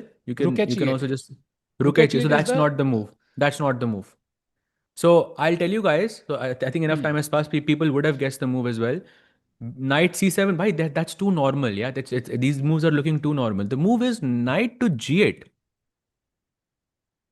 So it's Okay. like the idea is the same, because agar aap c4 खेलते हो तो knight e7 and you get the exact same situation. So in essence, what the engine is telling us is that if white is supposed to play c4, जो white खेलना ही चाहता है, our knight should be on e7, but वो कैसे आ रहे हो उससे फर्क नहीं पड़ता. But how this is so difficult, no? Okay, because even my idea of playing knight d5, my first thought was to play knight b6, not even knight e7, because I want to attack c4 and then even force b3 somehow. And I thought that would be beneficial. Maybe it's not actually, the engineers like it. But why is the knight better placed on e7? Like, why is that a better square for the knight? Is it because the bishop now is unblocked? Is that the reason? Yeah, knight e7, knight f5. Yeah, I think probably. Yeah, knight f5 खेल के pawn को भी अभी pressure डाल रहे हो, so that could Hmm. also be a reason. But yeah, difficult thing to kind of understand. चैट में अर्जुन जी पूछ रहे हैं, suggest me a mouse for bullet chess under 1000. I used to have, कौन सा था मेरा, Logit, I mean company wise I think Logitech is the best, specially if you are Hmm. Under 1000, then I think that's Logitech is the best. So Do I not have go for a heavy mouse. Like I have a this is great a advice mistake a lot here. of, yeah. For mouse and ये वाले wired earphones, like I don't know, जितना भी मैं महंगा ले लूं, I always like they stop working for me within couple of 3-4 months. Always. So I go for the cheapest option. So मेरा तो ये है भाई, M186, very cheap, under 1000. Which whenever it gets spoiled, I buy a new one, and I don't regret it So basically. So for me, I this I is the answer, got भाई. I was using, I think, MX Anywhere from Logitech for like a very long time. It's not Hmm. really like an Hmm. expensive one, but then recently I switched my mouse to like a really good one. This is कितना time हो गया mouse L. को? ये वाले को एक साल but my rating also, like it really helps. It's very easy to play with it. Oh Somehow I wow. can't explain it. So if you're Oh, saying कि yeah. if I invest in a good, mouse, my rating can go up, Sahej bhai. I think 50 points or so it can, yeah. 50 Damn. points. Some maybe even more. Like if you play bullet, I think it could, yeah, for sure. But I think a lot of the big mistake is that India mein na wo, like Amazon Pay or like in other like places, you get a lot of these mouses which are looking very fancy, like Hmm. Red Ha ha ha ha I'm ha not, ha. like I don't want to say the company's name, but like there are many places, but those mouses are great for gaming, but not for bullet, because bullet के लिए you need a quick mouse, like not a heavy. I have like 10 of those in my houses क्योंकि मैं कर ये अच्छा लग रहा है, ये बढ़िया होगा, but it's always bad. Use the most simplest and the lightest option. Agreed. And by the way, Chad, just coming to the game for a second, we were discussing this knight g8, knight d5 concept with the plan of knight d7, but Arjun falls for the trap of exchanging pieces. Sahaj bhai, I mean, I would think maybe this was not such a huge priority here. Like, it's not like bishop on d2 is suddenly gonna start firing, fire from his mouth or something. So bishop h6 kind of wasting a move because हमने bishop g7 एक चाल में खेला था. And then again we have to waste two moves, taking with the rook and bringing it back. Feels like it's an invitation for Magnus to basically take a slight edge here somehow. I feel like this looks very similar to Magnus effect for me, and I'm not sure Arjun will play bishop h6 if it wasn't Magnus. Agreed. Like why your bishop I think is also fine, but yeah, I mean this is the effect we were talking about. I think Magnus is going to be very scary now, and look at the nuances in the position. Firstly, there are two good moves which are interchangeable. There is b4 and then there is h4. I think h4 probably throwing first makes more sense to me, because then in the some near future you can put your knight on g5, put pressure here, and it's kind of like an outpost. अगर आप f6 खेल के knight को kick करते हो तो e6 का square मुझे मिल सकता है, g6 का pawn आपका weak हो सकता है, and subsequently आपका h5 का pawn भी weak हो सकता है, which is just another problem. I feel with his last move, Arjun, he has given Magnus the freedom to continue this game forever. Agreed. Absolutely agree, Sahaj. You summed it up well. I feel like, this is like the dream scenario for Magnus, जो हम बात कर रहे थे about, Magnus just squeezing water out of a stone. I can tell you he's licking lips right now. He's excited about the position. This is the best chance he's had. And again, like if you go back a move, Sahaj, the bishop just came to g7, like 3 moves back. Arjun could have really changed the move order and brought the bishop directly to h6, but he went bishop g7, then he played h5, and then he played bishop h6. So to me, it makes no sense apart from Magnus effect in real time. And after this exchange, like the bishop Magnus also played bishop d2, but I feel exactly that it's not that he wasted a move. Magnus also played bishop d2 and bishop. I mean, in essence, it's the same, but just I think the idea of it also the rook, like the rook has to also now the go rook on back. h6 is bad. I mean, it's just the idea of it doesn't feel right to me, because now I think this is just going towards equality, and we have seen Magnus push so well, so successful, with such a good success rate. Magnus pushes in such positions. So yeah, this is not the best development so far. Agreed. And यहाँ पे I think after now for example, Chad, I think we'll discuss h4, b4, and b4 to me looks very tempting, Sahaj. Why the knight on a6 rather looks stupid. Let's kind of go through a normal main line. Let's say white plays b4. What do you play as black? After b4? Very difficult, I think, to make moves, because you also have c4 incoming by. I don't like this at all. Like knight a c7 maybe, c4, or then I have b5. Actually, no, b5. Oh, c4 is also. Bhai, this is looking very, very bad. But b5 is very bad actually, because e5 square mil jayega, similar to black exactly. playing d5. So white can just push pawns, yeah? Yeah. I think Magnus's next few moves are quite simple in comparison. It's a simple position, but yeah, it's looking very nice. Gaming King ji bol rahe hain, I think knight g8 is quite logical, because after c4 the pawn of e4 will be targeted, so you want the g7 bishop to look at it, and also the knight f6 is quite passive because of f3, so you want to reroute it. Bhai, matlab, I think it's great that you are able to understand and formulate your thoughts in such a nice way, but you see, it is very easy to explain it after seeing it. Like, because the entire explanation you're giving me right now only came after you saw the idea. Then you justify, because you know this is correct. But in a game, like, you don't know that this is correct. I've had a lot of conversations about this. Firstly, with my own mom, who used to be like, "ये तो engine पे ये खेल सकता था, तो ये क्यों नहीं खेला? ये तो मुझे भी दिख जाती." Things like that. And then afterwards I saw it with other parents as well, like like someone I'm coaching, like his parent will be like, "ये तो मैं भी देख लूंगा." But it's very difficult, very nuanced. So knight g8 is a very, very weird move, because it's not like, why would you put the knight to the original square? That's the question. आपका वो thought formulate कैसे होगा वहां से? Also, I think it's very comparable to, let's say you are solving a maths puzzle and you have the answer at the back of the book, right? You look at the answer, it kind of then helps you solve the problem to some extent. So chess mein you have to make that choice, right? Okay, knight g8 to me looks like a decent move, but I have 10 other options. I have to compare it to other options. Will it come up on top? I'm not sure. But once I see the answer, I think I can justify it. Okay, it's a nice Yeah. move after all. So yeah, I think it's going to be interesting. But Magnus is definitely happy about this. And Joe, I saw a comment ki Magnus time pe piche hai 13 minutes. In fact, now it's more. It's 16 minutes. I don't think time is a factor at all. Like अगर Magnus के पास यहाँ 5 minute होते ना, if he had increment, I think he can just play 5, 6 moves very quickly and he can still put a lot of pressure. I don't think time is a factor for either player actually. So I think this is just Magnus versus Arjun in raw form in a position which Magnus पूरे style में बैठती है उनकी it's right in his alley. This is what he wanted actually. And look at this. Best move played. Arjun under slight pressure now.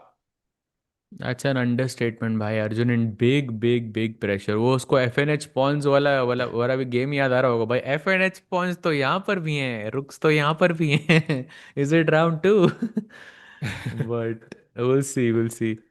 Of course, early days for that. But by the way, Tiku bhai, after knight c7, b5 straight is possible. And I think for sure Arjun missed this. There is no way you allow b5 knowing that b5 exists. Because look at this. If you take, there is rook b1 and b7 gayo. Wow. Okay, Magnus will not clearly take, Sahaj bhai. So maybe he will just, Arjun will just, just maybe just take. take best ही लग रहा है भाई.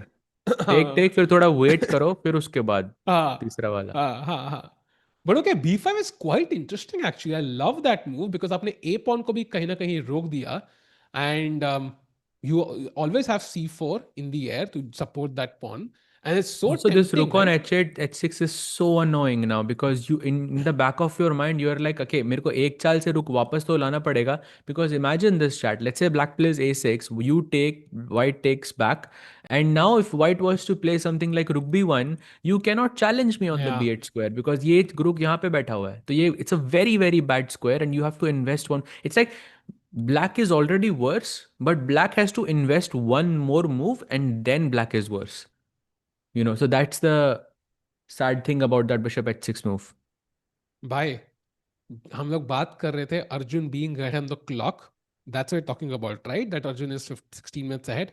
I can guarantee matlab I'm ready to bet one Chesscom membership on the line that unless the game finishes, in the next, I don't know, 5-10 moves, Arjun will be behind in the clock by a decent margin here because sochna padega usko. This is not gonna be easy. And by the way, knight c7, nice move played by Arjun. And Sahaj by now c4, for example, I think works as we discussed, but there's also b5 still possible from white. भाई तब से यही तो discuss कर रहे हैं भाई b5. Like remember with a different, takes. It was the same position भाई. takes and then rook b1 and rook b1. Yeah, same thing. I think Magnus has seen it. He wouldn't play b4 if he didn't see b5. Wow. And b5 के बाद okay, slight pressure तो है मेरे पास. See, played immediately. Wow, bhai, I didn't expect him to play it so quickly though. Instantly played b5, best move. And now the best move is actually rook b8, which to me does not look natural when my rook is already on h6. I want to play rook h8, Sahaj bhai. That's my default go-to move, जो मुझे खेलनी नहीं पड़ती अगर मेरा bishop 6 नहीं खेला होता मैंने. हाँ भाई, exactly. A6, rook h8, so many moves possible. And I was looking at Magnus's world championship like games and stuff. Usually I felt कि there is a moment जहाँ पे Magnus एकदम most Magnus way में जीतता है. Like जैसे Karyakin को उसने हराया था कोई तो it was some Italian with that pawn on e6. I think we were talking about it sometime as well. It was on demand game, some 60 move long game. Then against Fabi, I think the match was not over until the last round where he had like a very good position and then tie breaks mein he won. Then against Nepo he had that crazy 100 move ka game, 150 move ka jo game tha, uske baad he just won the match. And I feel like we are seeing Magnus after in classical chess after such a long time, correct? It's been besides Norway chess we have not seen Magnus play for years now, and I feel for Magnus this match is really important because if he wins this, then in the most Magnus way, because I think that's what he's going for. If he wins in the most Magnus way, I think Magnus even ends up with, it could be possible that he ends up with 2850 when this tournament finishes, which is ridiculous. But if Magnus doesn't win in the most Magnus way, then thoda problem aa sakta hai, you know? I have to agree with that. 2840 is his rating right now. And he's going to play 7 rounds here against some very, very strong players. Arjun hai, Nodirbek hai, and so on. I just want to make it clear कि भाई Magnus, I would say, like, मैंने जो comment, for example, I want to add one context कि जब भी कोई tournament announce होता है जहां Magnus का शक्ल भी है graphic के अंदर, the top comment every single time is congrats for Magnus to winning the event. Who is fighting for second place? भाई like ऐसे comments होते हैं, which is not a surprise. And I have to come back. How does he do it, Sahaj bhai? वो motivation कहाँ से आती है? Is it just because he's so good? He's so good कि without even putting all his effort, he can just pull this off every single time? Or does he consciously put that effort every single time because he knows he's the best? क्या है भाई? Is it the It's skill or is it because he also the has worked motivation? the hard. He has worked the hardest, and I think he's exceptionally gifted. I think I'm from to work. I mean, we should have asked this question to Vishu sir because he's हाँ. been in a similar situation because he has also a five-time world champion. He has also worked equally as hard when it comes to 5 world championships. 5 world championships में आपने काम किया 6 6 महीने तो like I'm sure you've done work for the next like 10 generations. So you are absolutely fine. You can just chill and you can come back. Ice is cold and Magnus Wien. ये भी comment होता है, by the way. Pretty common comment in those posts. He is gifted. Of course, he's gifted, but of course, he's very, very hardworking as well. Magnus has worked with Kasparov, by the way, who is arguably also the GOAT, as Magnus often says it. So, help भी काफी अच्छी मिली. And of course, Saj bhai, if Magnus were to let's say Erdogmus से match पड़ता है यहाँ पे. Chad, I don't know if you've seen this clip जहाँ पे Kasparov plays Magnus when Magnus was 13 years old. He's a pawn down, defends the position, is very impressed. And the same day he comes, meets him, and then kind of has a little training session with him. वो clip देखी आपने? I think I've read about it for sure. So, like, he literally same day he comes up and works with for an hour with Magnus and kind of sees how Magnus thinks and is already impressed. Do you think the first time Erdogmus and Magnus play, if Erdogmus were to genuinely impress Magnus, like we could see him even help him, like in some capacity? Do you think that's possible? Um, I'm not so sure like at this like strength it would actually be good for him or not because he's already the youngest 2700 in the world, and I think just by playing Magnus it would make all the difference. And I think अगर Magnus जैसा बंदा train भी करेगा ना तो you could technically overpower the potential because Magnus has that, right? He can right now right now of course Magnus is stronger, and I think Magnus has been the strongest player in the world. That can be too much pressure I think for someone. So I'm not so sure if helping is the right word. I think sparring would be, I think, phenomenal because also Yagiz has Mamedyarov. Yeah, he was former world number 2 chat. He's the one of the only players I think to be 2800 from Azerbaijan. Yes. Okay, technically Kasparov is also from Baku, but you know, Rajabov, I think also, Rajabov right? was 2799, I think, right? 2799 था ना वो तो. हाँ, ऐसा कुछ था. हाँ. So it was between, okay, Gashimov was also there. He was 2780, but he passed away sadly due to an illness. So they had a lot of, I mean, also technically Kasparov is also born in Baku, so you can also say that. Chat, by the way, stream like करो. Let's get more people in. I think regardless of whatever has happened in the past, let's see. Dogma से बाद में आएंगे. फिलहाल Arjun battling it out. Rook h8 played. I like that move. I think अगर मुझे blitz खेलना होता, bullet खेलना होता, that's the first move I would play. Rook h8 वापस लाओ. Fixed my position, and now at least I can potentially play Rook b8 if I was challenged with the b file. Sej bhai, of course we will not take on c6 and be cooperative. I'm guessing c4 should be like an automatic move now. Yeah, just gain more space. Yeah, C4. I mean, I also don't see the benefit of playing C4 right now because it's still a committal move. Like maybe I will need the point. I mean, ये Magnus है, right? You have to think how Magnus would think. Like C4 might be the best move, but maybe it's too committal. I'm thinking something like H4 even, bhai. Like because I know a pawn takes b5 तो नहीं मार सकते यहाँ पे. So this creates more problems for you because again I'm not committing. King side पे तो आप maybe you can play h4. So let's fix this weakness on g5 forever and then let's see what's happening. Yep. And यही देखो detail भाई है भाई कि पहले c4 खेलना है कि h4. This is what separates Magnus from everybody else सहज भाई. लाइक ये डिटेल, हल्की सी डिटेल बहुत इंपॉर्टेंट है. absolutely. Tikko, I'll just be right back in a Yeah, second. yeah. Yeah. Maybe. By the way, chat, Magnus having a sip of water, thinking about the position. बहुत crucial moment है ये, of course. He's picked up a bishop, twirling with the pieces. In fact, chat, I don't know, like before Magnus, I did not see many top players like ऐसे piece उठा के ऐसे खेलना उसके साथ मैंने देखा नहीं है. Magnus was one of the first ones for me at least. And Arjun, by the way, not even at the seat right now. Um, very interesting how this tournament goes. By the way, just want to point out, यहाँ पे 8 players हैं. Usually most events have like 9 rounds. This one only has 7 because 8 players हैं. Everybody plays everybody once. So Arjun will not play Magnus again.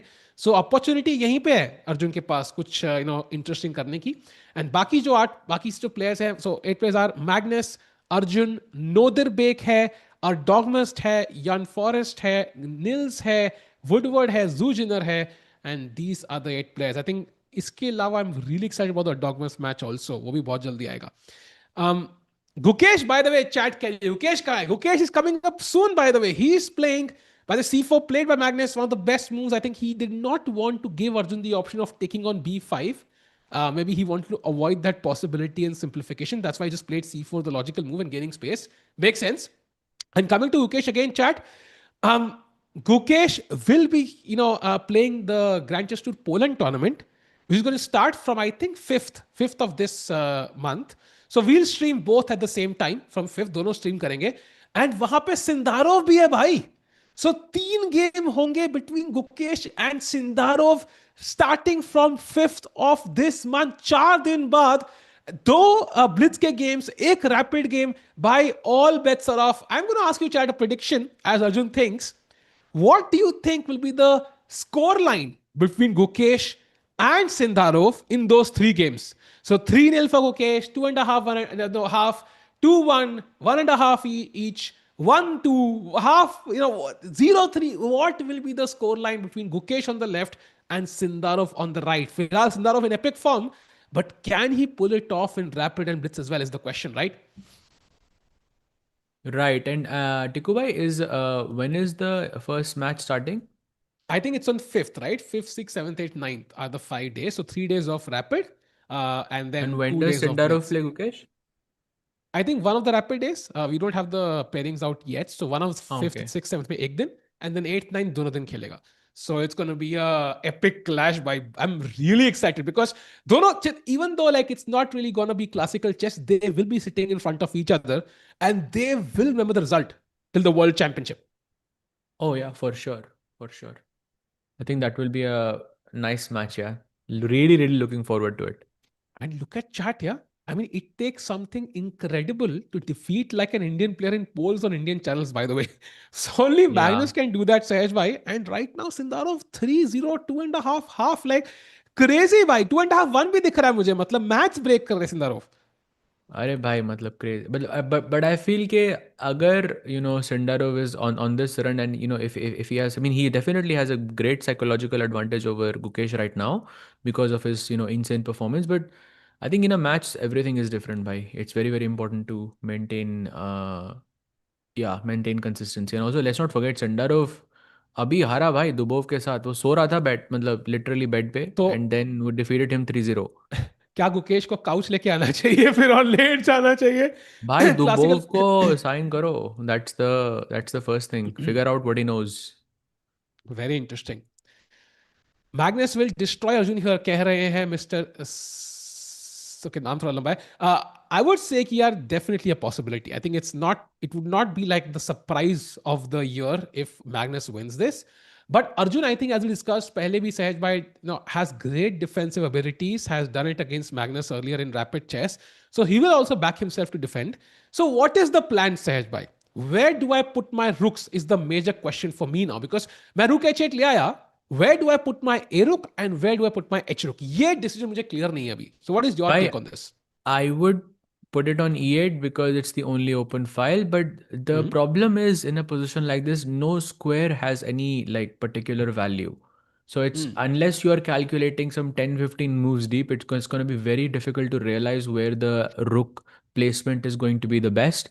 Optically, of course, e8 looks the best. But I'm looking at my screen right now. Rook h8 is not even top 3.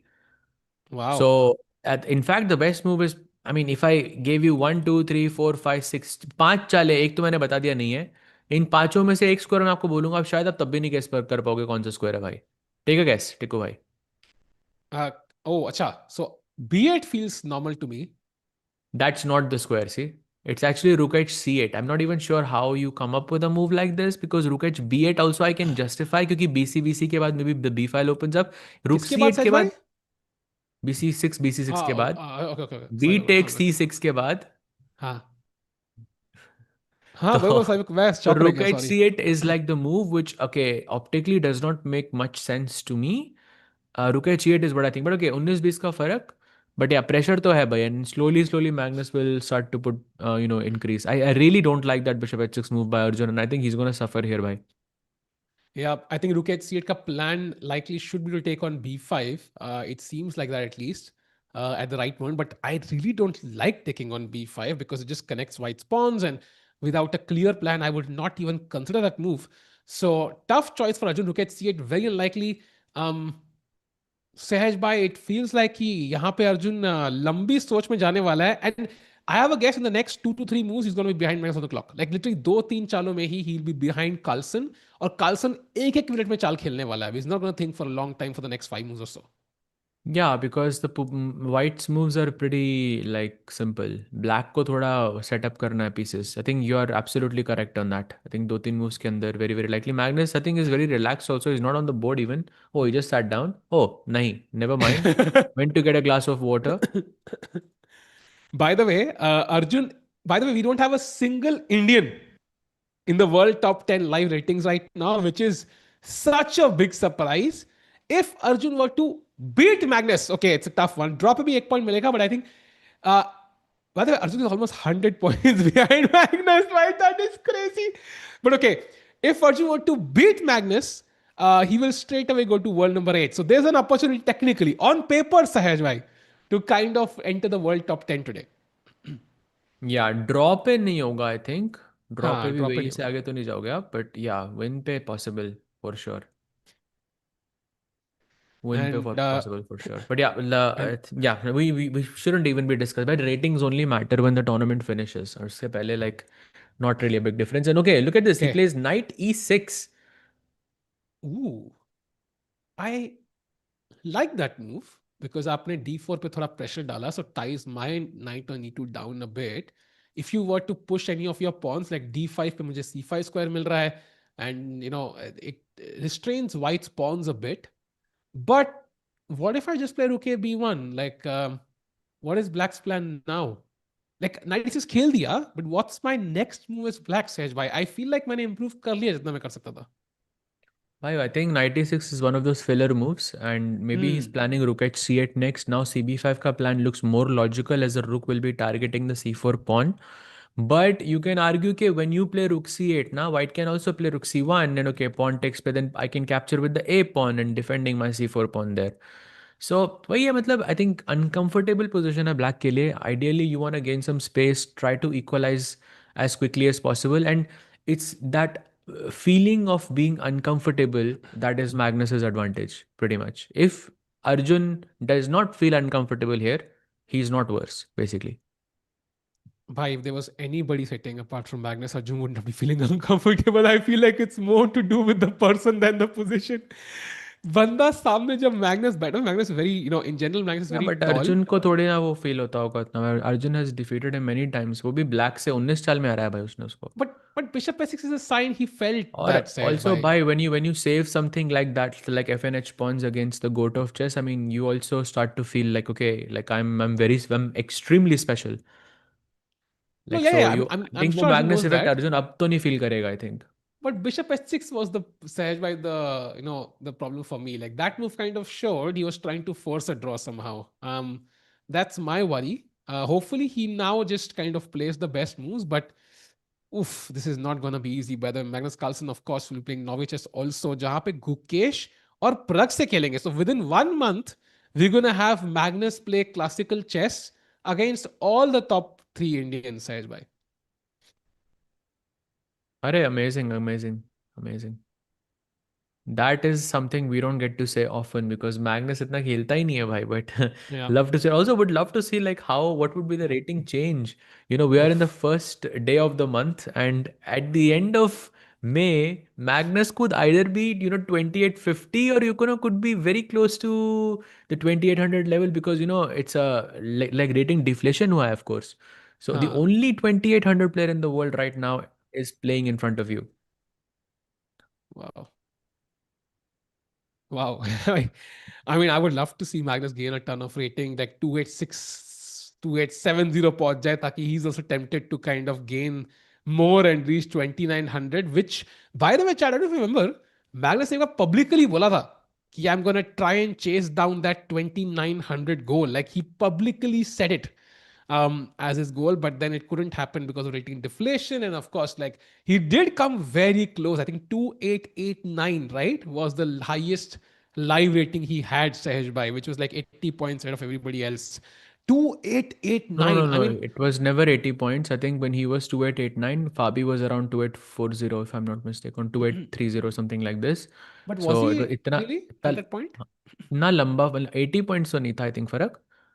That's, I think, a lot. But I could be wrong. Chat, do correct me if I'm wrong. But I think Magnus की 2900 rapid में हुई है, if I'm not mistaken, and Blitz में तो 22986 हुई है उसकी, I'm pretty sure. And Yeah. freestyle में भी 2900 है उसकी rating. So he Yeah. has achieved that goal, but just not in classical chess. Yeah, was very close. Magnus Rapid 2930. Yes, exactly. Gukesh almost won Norway chess last year. I don't think so, actually. He did defeat Magnus. He played that great game. But I think Magnus had a comfortable win in overall standings at the end. It wasn't like super close. Yep, only 2800 player in the world. हमारे editors कह रहे हैं कि भाई crazy है. Yep. Absolutely. So now it's up to Magnus. By the way, 11-minute difference, 40 minutes for the goat of chess to play Rook B1, I'm guessing, and Rook HC1 are the two moves that you can consider. And if somewhere you're planning to take on C6, enter the Rook via to B7, give a check, and okay, you can play on the space that you have with the white pieces. But Magnus is thinking, and this is exactly what I was talking about, is for Stockfish knows कि best चाल रुक भी हुआ है ना, it will just play it. Like Magnus has to think कि practically सबसे ज़्यादा मुश्किल क्या होगा खेलना. हाँ. That's what makes Magnus more dangerous. Like Rook B1 पे, he knows कि Arjun is gonna put the Rook on B8. So he knows कि Arjun को likely best चाल पता है. Is there something else which will make it more difficult for Arjun to find the best move, even if that move is not as strong as Rook B1? So Magnus considering all options, of course, going very deep into his calculations. That's why often people ask कि एक grandmaster कितना deep calculate कर सकता है, and of course the answer is as deep as he wants. But his position में specifically, how deep do you think Magnus Carlsen is going in his calculations? Is he kind of trusting his intuition, or is he going very deep?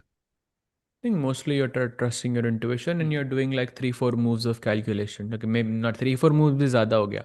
Like मैं 2-3 moves से ज़्यादा नहीं जाऊँगा. You do like deep calculation and maybe 1 or 2 instances where your intuition says कि यार ठीक है यहाँ पे थोड़ा और करना चाहिए, but आप हर जगह वो 10 चालें नहीं करोगे calculate. And I think this is I think a subject that a lot of, let's say, not elite players suffer, where they're not sure where to think more, where to think less.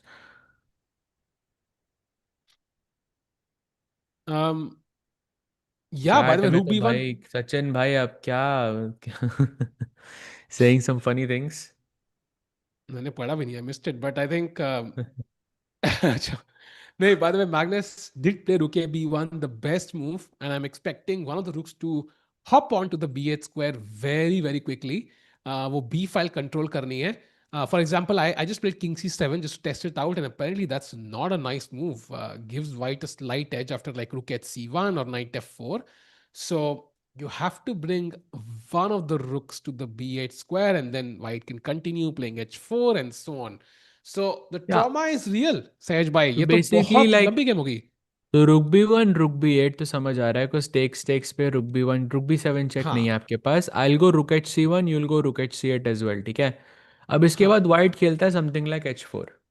So this is basically where the problem begins, and this is probably why Arjun is thinking, and what Magnus was thinking. यहाँ पे black क्या चलेगा, रुक आपने निकाल लिया, दोनों रुक्स निकाल दिए, नाइट्स आपके अच्छे जगह पे हैं। Now what? Like what? How do you make progress in a position like this is the question. This is where I think a lot of players will make a mistake. Agree. Like for example, it's very funny actually, but here rook c7 is just losing for black because pawn takes c6, and you cannot capture this with either. Neither, I mean. If you Wow. capture with the rook, there's d5. Capture with the pawn, there's rook b8 hanging. And I was thinking, for example, instead of rook c7, like, can I play a5? Basically, just kind of stopping that a pawn, gaining some space. But then there is c5 apparently. There's also a And very, very nice like nuance here, and which I see as well. c5, by the way, is a very strong move too, but you can also takes and play a5 high. That's very good, like gaining more oh, you're space. right. You're right. You're right. Maybe I can just play c5. Like, that's the only way. Yeah? Otherwise, rook b6, Hmm. c5 aa gaya to will be very tough. But after a5, white can just play c5 apparently. And if you take, knight takes, pawn takes, and rook endgame, one knight on the board. But somehow this is a lot of pressure. Yeah. Any endgame looks worse. And rook यहाँ पे कर क्या रहे हैं c8 पे now? Like, I'm a bit king d7 पे completely open on the d file as well. So Magnus निकालेगा भाई यहाँ पे कुछ ना कुछ गेम में। Yeah, for sure. But Magnus का time मतलब ठीक है, 11 मिनट का डिफरेंस, सॉरी 10 मिनट का difference, I mean is not that bad. That's actually works in Arjun's favour, but 40 moves के बाद आधा घंटा मिलेगा, right? Hmm. So we are on Yes. move 21, so 19 more moves to be played in under 40 minutes. I think Magnus is fine. Magnus is not. Also 30 seconds का increment भी है यहाँ पे, so I think he's fine. And great point by Mr. Tech Kunji. बिल्कुल 97.8 accuracy Magnus की, 97.8 अर्जुन की, neck to neck चल रहा है. But even then, white is slightly better. That tells you Magnus utilizing the advantage of the white pieces to its maximum. And कोई पूछ रहा है, who is the next chess prodigy from Norway? क्षितिज भाई पूछ रहे हैं. So that's a very good question. I think we discussed this earlier once. कि विशी सर के आते ही we saw so many prodigies. In fact, Gokesh, Parag, Vaishali, all these youngsters attended the Magnus Vichy World Championship in Chennai. We have not seen like a prodigy out from Norway. Like, do you know of any names like that might be big names in the future from Norway? Um, No, I'm like there's trying no to name that comes think. to mind, I think. Mm, I'm sure there is. I think there's Alham, if I'm not mistaken. There is someone, but not like Magnus level yet. Hmm. I'm sure there is someone though. I'm gonna try and take a Arenpal is look. older. I don't think he would be counted as a youngster. Like Oh, Haaland Elham तो is नहीं है. like Elham is 2005 born, no? Like 2576, 2007 born. I mean, But okay, it's still ठीक है. like That's I think very good, no? Martin Odegaard कह रहे हैं कार्तिक जी. There is Hogg Havard as well, who's 2010 born and he's 2000 and he's 2400. Hmm. I mean, But there are still, players, but भाई मतलब Magnus level के players या वो जो हाँ प्रोडिजी होता है वो मतलब लाखों में से एक निकलता है, तो like you need to give it time. हाँ true true.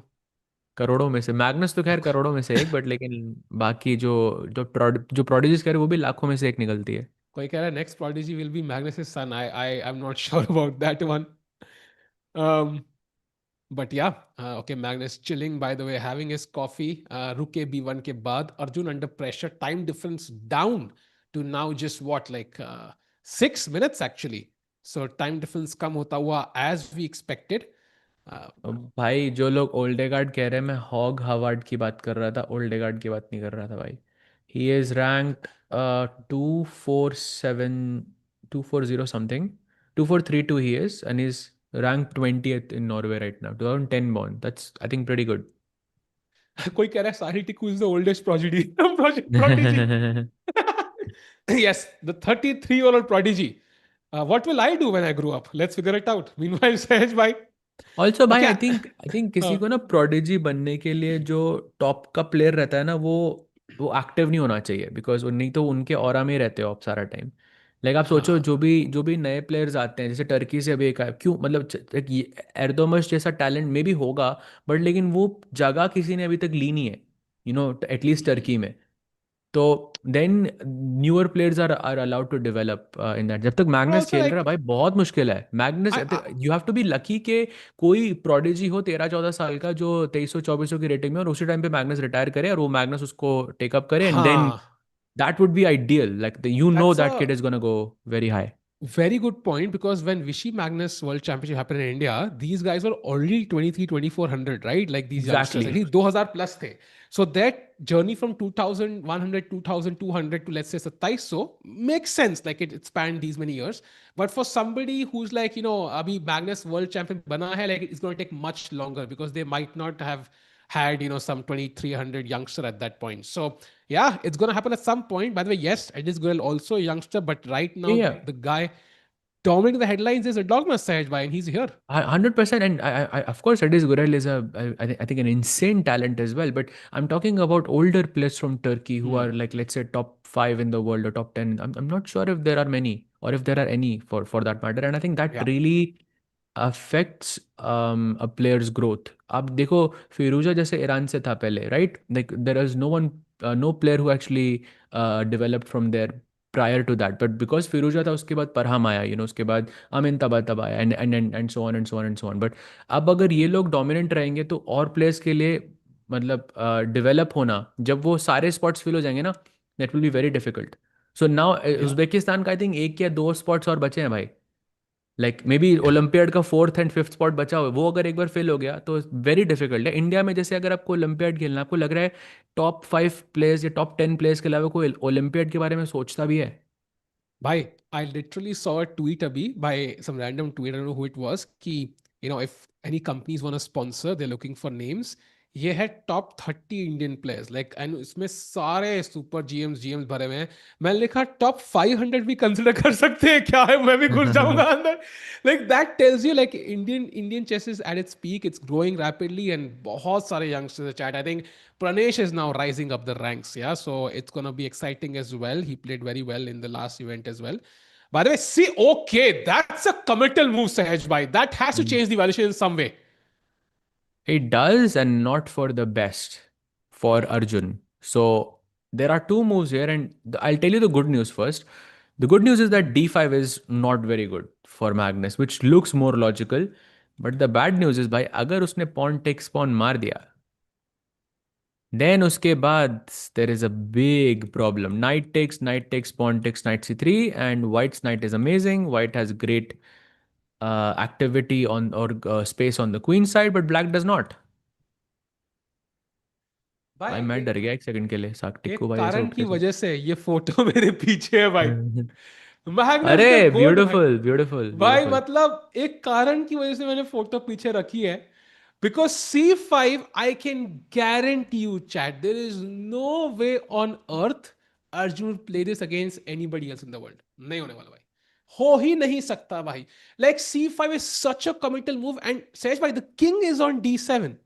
like it just makes logical sense for me to just open the D file while your king is on D7. So DC5 feels natural. Maybe I'm wrong, but like No, it looks extremely 100%, risky. but this is the same argument. Yeah, you saw the move and then you kind of justify it. But if you don't see the move, maybe you will have different. Maybe you will say, okay, d5 में I'm getting more space. Maybe you will say black तो already cramped था, तो black अभी और cramped हो रहा है after a move like d5। Maybe you will say मैंने पढ़ा था कि स्पेस में you should never trade pieces और never trade pawn, so it's like you can also अच्छा, justify a move like d5 as well. when you said space, I thought आप space बाहर चले गए भाई। अरे Elon Musk वाला space, but like sorry my bad. it's easy to justify I think afterwards, but we'll see. c5 not really that bad of a move, I would say it's slightly worse according to the bar at least, but pawn takes pawn के बाद position So uncomfortable तो लग रही है भाई, So that much let's I go can deeper. say. So now D takes C5. I think that looks logical at least. Like Magnus will find it, is my understanding. Now pawn takes C5 is of course abysmal because you give the E5 square comes with check. You never even want to consider that move. So you take with the knight, right? That's the understanding. Now I take on C5, let's say. I do have rook h d1 as an option, but let's say I just take on C5 because the engine screams it's the best move. And now somehow like rook h d1 is tempting. Rook b d1 is tempting, knight c3 is tempting, a5 is tempting, h4 is tempting. Like the only choice of Magnus is how does he want to squeeze this game, I feel. And also with a move like knight c3, which I love, by the way, like you're forever telling Arjun that you can never move this knight from f6. The moment you move Yeah. it away, I have knight d5, and that knight will just be a legend. In fact, black only has one move here, otherwise he's clearly worse, and that move is rook a d8. So Wow. difficult journey ahead for India number one. By the way, maybe just a 30-second, escapade from this game because Zhu Jiner has just blundered the game away. And What? she's blundered an entire piece. And I mean, what? Sehaj bhai, what piece is तो नहीं है, this? Piece तो नहीं है। ओ भाई, she missed queen d3 के बाद Ah, queen b2 मर रहा है। But wait, what did he miss? What she saying? But I'm sorry, okay, but that seems too simple to miss. I'm wait, not sure I understand this. wait, Did what she is miss? this? I don't even understand. How do you miss rook c8 and queen? Did she just not see the rook is coming to c8? Or but how do you? मैं knight e7 और किस लिए खेलूंगा rook c8 नहीं तो? But usually when top players like Zujin make a mistake, it's because they think something is right and then they overlook something, right? ऐसा तो नहीं कि अपने idea miss कर देगा. I'm very excited to see what did she miss here because b2 is hanging and Ah, d4 is hanging. I found it. Maybe she wanted to play queen b3, Sehaj bhai. Because But queen then d4, there's queen b7 attacking knight and rook. But now there's simply rook c2. Maybe that's what she missed. I don't know. I'm kind of guessing, of why course. even rook e8 and queen king f8? No, that's also should be winning. I'm True. I'm really maybe unless after queen b3 she was thinking queen d4 nahi dekha, but queen b3 also how why will you allow this? Wow. It makes no sense to me. And I must point out, Zhu Jiner had a horrible Prague Masters. Like she definitely made a bunch of blunders. Now, candidates was kind of if and buddy for her, but she did spoil many winning positions, Sahaj Bhai. So clearly, she's having some issues with tactical play, right? Because she could have literally finished the candidates event in the first half if she converted all her winning Yeah, positions. yeah, yeah, for sure, for sure. I mean, she's an exceptionally strong player. That's why it's so surprising. Maybe it's that, playing someone like Nodirbek could have a effect on you because I'm sure, like, I can remember my time when I was playing against Wang Hao when he was 27-30. So we cannot Nodirbek, I'm sure the effect will be bigger. Yeah. But, against Wang Hao, I remember when I was playing 27-30 player, I mean, मैं हर move को ऐसे over analyze कर रहा था. Like, I was not playing like myself because I feel like first time you play a player of this level, it can really affect um Yeah. your play. Ah, I see. I see. Tikubai, I think she thought about Hi. no, no. Sorry I भाई was मेरे thinking, bank का नाम बोला आपने तो मैंने why कहा I मैं thought queen h3 and maybe queen b2 and knight e6 is what she thought, but वो भी नहीं चल रहा भाई. ये भी lost है. I mean, just a disclaimer chat, queen takes d4 मर रहा है यहाँ पे, but we're trying to हाँ figure वही out what did Zhu Jiner miss. We're trying to figure out. Yeah. So basically, the game is over. I think we might even expect resignation in the next 5 minutes from Zushina. So Nodirbek about to win his first game, and with this win, he's going to gain around. I think he's like 220 points. He's going to gain around I think 2 points from this. So he's going to go to 2782, moving towards the world number 3 spot. Chasing Caruana. So good start for Nodirbek, by the way. Everybody's going to target Zuzina, of course. But this was a horrific blunder, Saj, totally unexpected. I mean, the position is already pretty bad for Zhu Jiner. Like, it's already -1 or something. But I don't understand. Rook c8 to मेरा plan ही है. तो how, like, something doesn't make sense. Do you think Yeah. she touched the wrong piece or like what But could it be? I would Because still here put it queen anywhere d2. else. No, like I would put the knight on g3 maybe, at least not blunder the piece. हाँ, Not मतलब g3, like piece तो maybe नहीं है some other भाई square. queen b2 में. I mean, it's just like a piece Uh, like blunder. by the way, But yeah, queen very d2. strange. Wait, queen d2 played. And queen b2 just takes the pawn. Exactly. Okay, this is objectively lost, I think, because c2, a4, everything is hanging. Okay, so let's go back to Arjun. I think a tough game for Zujina there, also behind the clock. Hard to save this one. By the look at this. Oh, what? Magnus played d5? What? He didn't take on c5. Bhai, firstly, I told you okay, it's very hard to justify moves like this to yourself. But and secondly, bhai, I'm not so sure if this is like looking very comfortable either for Arjun. Bhai. Knight G3, for example. And would you believe me if I told you H4 is like almost losing for you I as literally black? was Would you looking at the believe me same this? line. Like I was this is, yeah. literally looking at the same thing, Sej. I have it on my screen right now. Knight takes, pawn takes, and it's apparently much better for Magnus. By crazy H4 जैसे up chat. I mean, if I was honest with you, like, okay, let's say you're playing a chess match here, you're playing bullet, you're playing blitz, whatever. Your opponent plays knight g3. How many of you are playing h4 here? Like, I will raise my hand, 100%. No One question. second, I will yeah, play h4 here. yeah, Huh? yeah. One Chat second, where like you will play, yeah. in 1 second you'll play h4 and it's almost losing. Crazy. Wow. It's surprising, chat. Basically, so DC5 was the best move, but D5 basically, I think, Sejai, coming back to your point that we discussed earlier, right? Magnus, like Stockfish, might just play DC5 here. Magnus is basically saying, okay, maybe he also understands that DC5 might be objectively better, but maybe it opens up too many lines for a rook trade. So he thinks practically for Arjun, it's harder to handle D5. Maybe that's the thought process for Magnus. Could be, could very well be.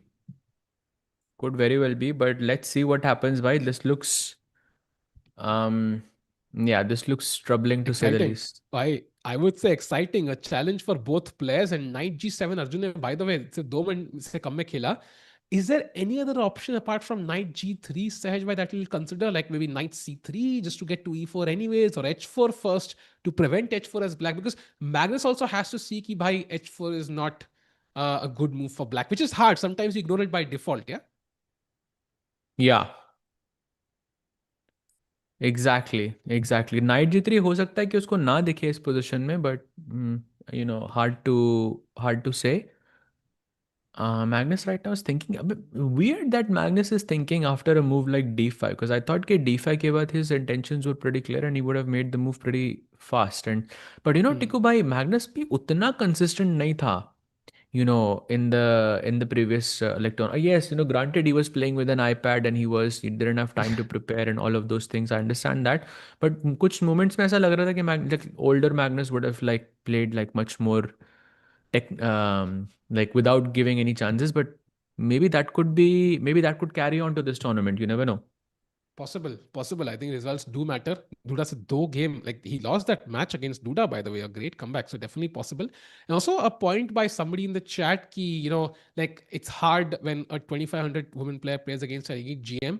It's hard to kind of put up a challenge. I think वो short term vision hai. I would say long term vision mein, I would highly suggest looking at Vaishali's performance during Chennai GM in 2025. She finished bottom of the table, had won out of 9 points, and it wasn't even as strong as this event. And I think I heard it somewhere. She said, or she didn't want to play. You cannot say that cannot say that for anyone who is 2600. Like 26, हाँ 2600 के लिए कुछ भी unfair नहीं है मेरे हिसाब से. Like 2600 is हाँ and capable of beating anyone, like and holding their own against anyone. Okay, you can argue okay, maybe they don't have as much support, but I'm हाँ sure Zhu Jiner being like for sure she gets she would get more support than a normal 2600 for sure. no 100%. And I think also, like for example, even if you lose that event, ऐसे top player से खेलने का जो experience है ना, it's Hmm. gonna help Zhu Jiner for the next 2 years, man. Like Divya, by the way, also won the World Cup, but she had a horrible Tata Steel Challengers. She had a horrible another event before that, I think, where she was the one of the weakest seeds. So I think it's very common. You play a strong event, you get annihilated there, but then you have so much learning from that event because you get crushed on so many aspects of your game, and then you improve. It's like वो इधर है Goku को वो it's like upgrading yourself with Super Saiyan mode basically, because you get beaten up so badly. Then when you recover, you kind of gain a lot of strength as a chess player. 100%. And chat mein chess bars is saying, Sahaj bhai, all chess players have been taught that rooks belong on the open file, but why is either Magnus and Arjun not doing it? So basically इसे एक quote याद आता है मुझे, which is के when you learn chess, you kind of learn the rules, but when you study chess at a higher level, you learn the exceptions of the rules.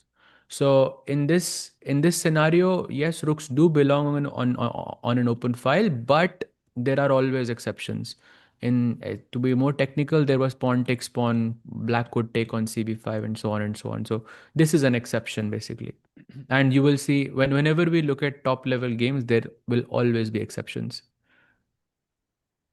By the way, Shitil, कह रहे हैं सस्ते engine कह रहे हैं 0.0. Of course, I think a supercomputer might tell you it's 0.0, but दोनों players के दिमाग में 100% it's not 0.0. I feel like look at the knights, by the way, on g7, f6. Not very happy. White का एक rook developed there. It's also white to play. That matters because I can, for example, put my rook on e1 or play knight g3, knight c3 as we discussed. So even putting more pressure on black. And ये d6 pawn and white का space बहुत ज्यादा है सहज भाई like any end game is a nightmare for black to play like piece exchange रुक end game nightmare हो सकती है नाइट एंड गेम नाइटमेयर हो सकती है king pawn end game could be a nightmare in some cases it's very hard to play as black practically.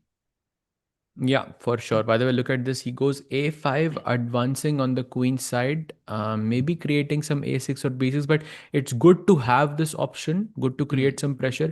Of course, black should be very careful before playing b6 or a6 because white capture kar sakta hai, and then one of the files becomes open. So tough decision ahead for Arjun. Knight f5 maybe looks the most logical. Tikku bhai, what do you think about this move? या night f five specially जब हमें पता है कि भाई no जब पता है कि knight g three is a killer move like knight f five comes to mind automatically now उसको रोकने के लिए I was also wondering if h4 is an option to do the same but somehow the bar doesn't love it. Yeah, it says white can now, if you play h4 as black with the same idea to prevent knight g3, white can now go g4 जो विशी sir का original plan था. He can start pushing the g pawn now and suddenly that is much better for white. So knight f5, one of the only good moves in the position. और क्या खेलोगे sir? ऐसा कोई movie नहीं दिख रही मैं rook e8 या तो नाइट g7 पे गया ये जो नाइट g7 पे जो उसने c5 खेला think about he was thinking about the knight as well no he was thinking कि भाई नाइट को किधर रखूं मैं इसके बाद and all of that and he said okay let's play c5 and put the knight on g7 now why did he do that he wanted to play knight f5 so I'm guessing that should be the next move. Yep, hopefully that is.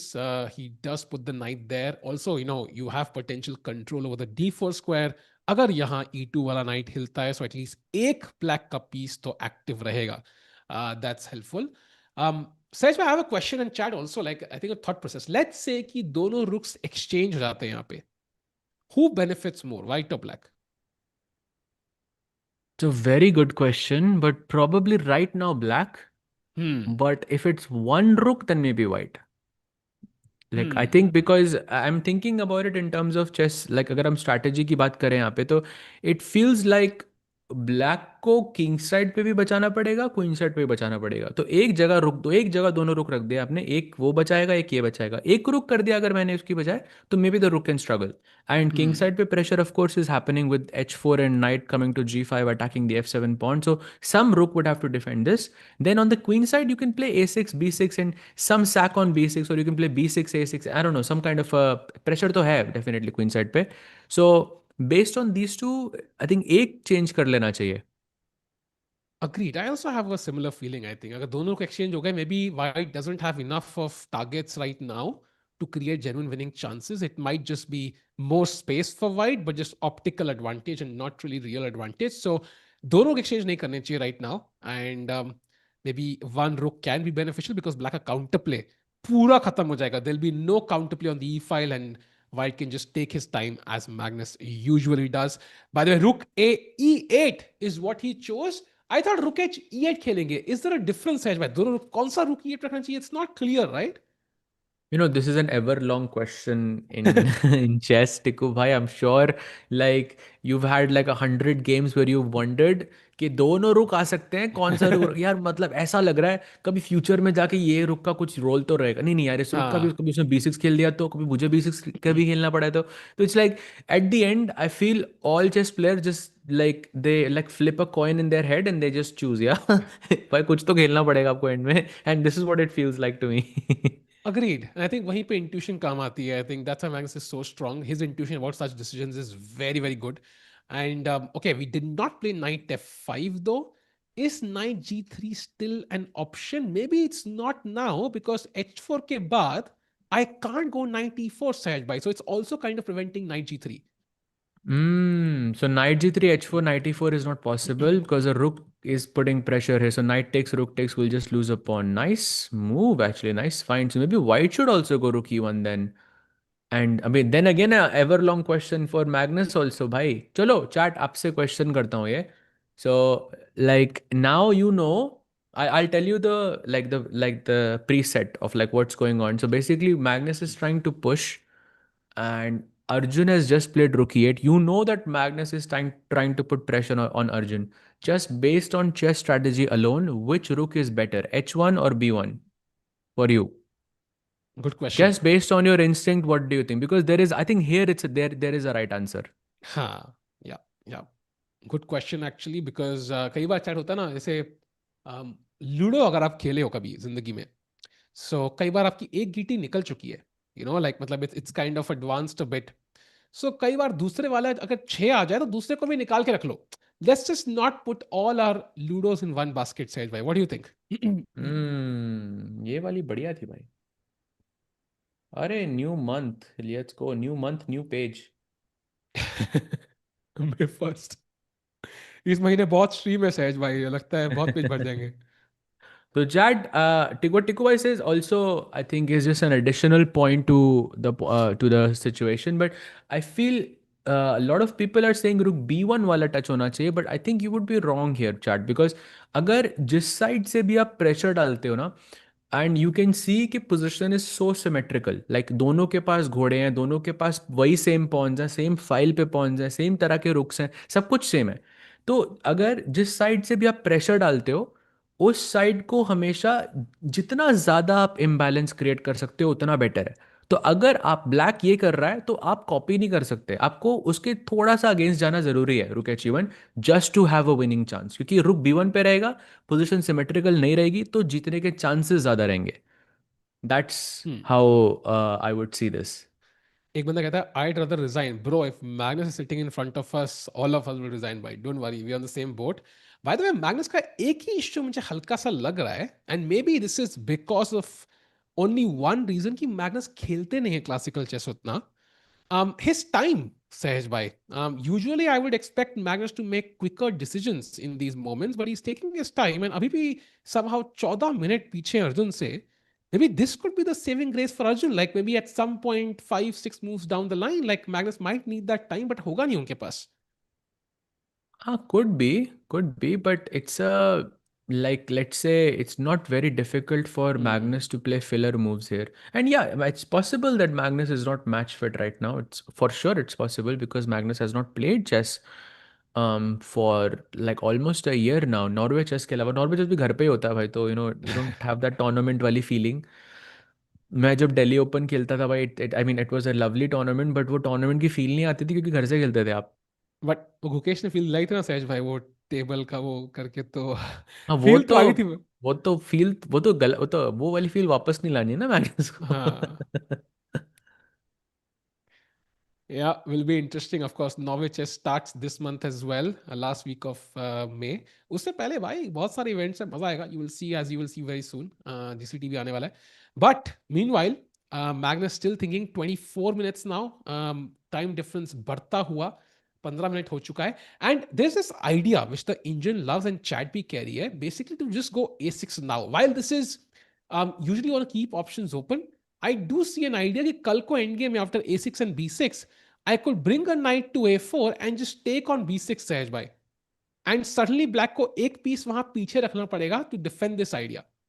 एक महान इंसान ने कहा था threat is better than execution. So night c3 सीधा खेल लो, a6 खेलने की क्या जरूरत है? वो तो क्या पता बाद में जाके b6 खेलना पड़े आपको.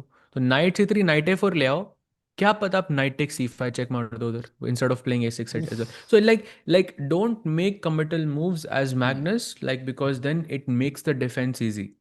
क्योंकि अगर मैंने कमिट कर दिया फिर मैं वहीं टारगेट कर सकता हूँ उसके. जैसे अगर आप, ये बहुत सिंपल एग्जांपल है, पॉन b7 पे है तो maybe there is a possibility knight a4 के बाद मैं नाइट से पॉन मार सकता हूँ. ठीक है, मेरे को नाइट मिल रहा है, आपको 2 पॉन्स मिल रहे हैं, it's an imbalance and I could try to win that because I have connected pawns. Maybe it doesn't work, maybe it does, but एक बार a6 b6 आ गया तो नाइट c5 का आइडिया तो बिल्कुल गया ना. तो कमिटल So मूव्स का basically, यही डिसएडवांटेज होता है कि you cannot be flexible.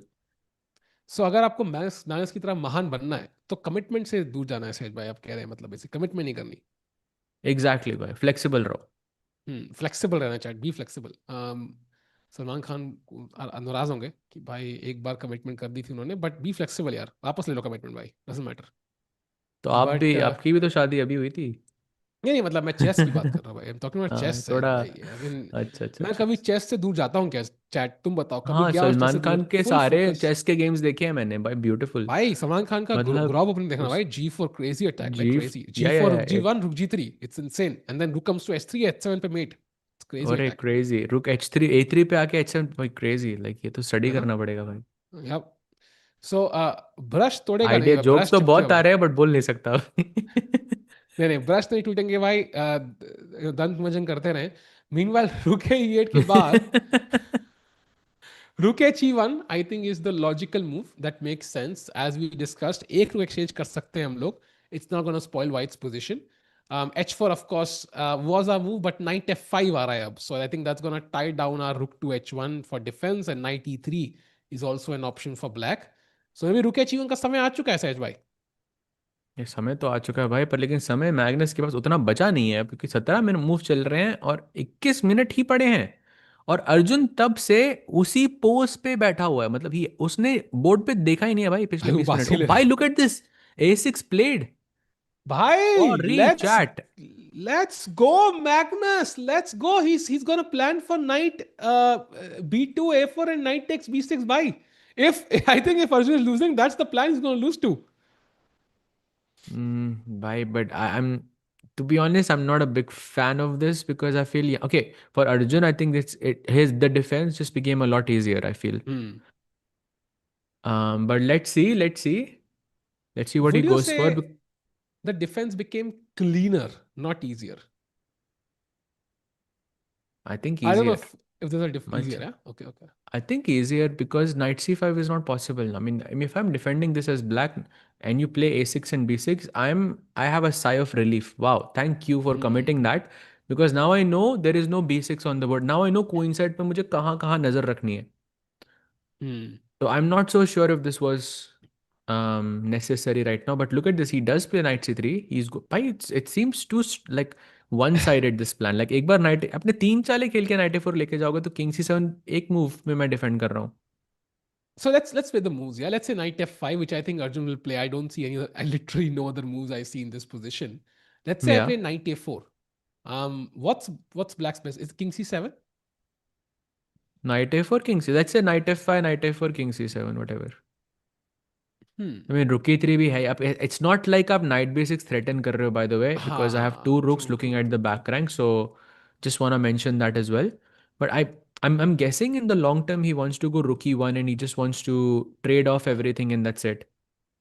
By the way, Sahaj bhai, I think just a 30-second, switch from this game because एक और गेम में ब्लंडर हो चुका है. Nils Grandelius ने गेम हाथ में दे दी है अपने ओपोनेंट के भाई. Rook D8 mistake and now Bishop B4 check King E8 and takes Bishop F8, just losing a bunch of pawns. That's, I think, GG. Takes. Yeah, that's just lost, no? Oh, Andy Woodward is gonna win his first game. Simple है ये तो Wow, भाई, कितना simple है ये तो. wow. भाई ये So तो I I'm think just he just thought कि also it's the opposite right वाला. color, bhai. Right color pawn as well. Chat, so हाँ. always remember in any type of bishop endgame, you should always think about the right color and the wrong color. Like had this been a light bishop and black का भी black का dark होता, and then ये pawn उतना beneficial नहीं था आपके लिए क्योंकि right color नहीं था. तो ये हमेशा सोचना चाहिए इस बारे में. This is completely winning, I would say, for white. Also शायद this is also tells you, yeah, कि never वो rules हम सीखते हैं कि opposite color bishops are kind of drawn, but this is not one of those cases. The rules can be broken and वो समझना बहुत जरूरी है. Nils shaking his head, by the way. I think he thought, okay, opposite color bishop endgame draw, like he just kind of went on intuition and जब calculate करते हुए realize कि भाई this is just lost and it's gonna be over. So दो result confirm होते हुए सहज भाई, let's jump back to Arjun Magnus. जहां पे knight f5 played after a 3-minute thing by Arjun Erigaisi, just played on the board, and now Magnus not at the seat with 21 minutes, time ticking down. भाई मतलब कितने result आने वाले हैं भाई, दो तो कंफर्म हो गए already. 100%, 100%. I think looks very, very difficult for Magnus. I mean, I don't know how is he going to put pressure. It also looks like his time is going to be a huge, huge issue. We do have a super chat, by the way. Thank you for the super chat. Madhur Kumar 5810 says, "Do you think this year WCC is one-sided for Uzbek?" So, I firstly no, absolutely not. And I'll tell you two different instances where at least I'm not going to talk about the world because I'm not sure what type of opinions they had, but I'll tell you from our eyes, from my eyes, and let's say my circle, and a lot of people that I know in chess. There were two world championships. One was Vichy versus Boris Gelfand, जहाँ पे Vichy sir was a very heavy favorite, and we know that that match was the closest it could get. And the other match was Magnus versus Karyakin, जहाँ पे Magnus was dubbed as a very clear favorite over Karyakin, जहाँ पे Magnus was the only time in his life he was down in a match. Only time in like in his life. So अगर आपकी ये predictions भी है ना कि ये player one sided रहेगा, ऐसा हुआ तो it will be the first time it ever happens in a game with 150 years of history, which is surprising for us as well. So but ऐसा होगा नहीं because match में सब अलग होता है.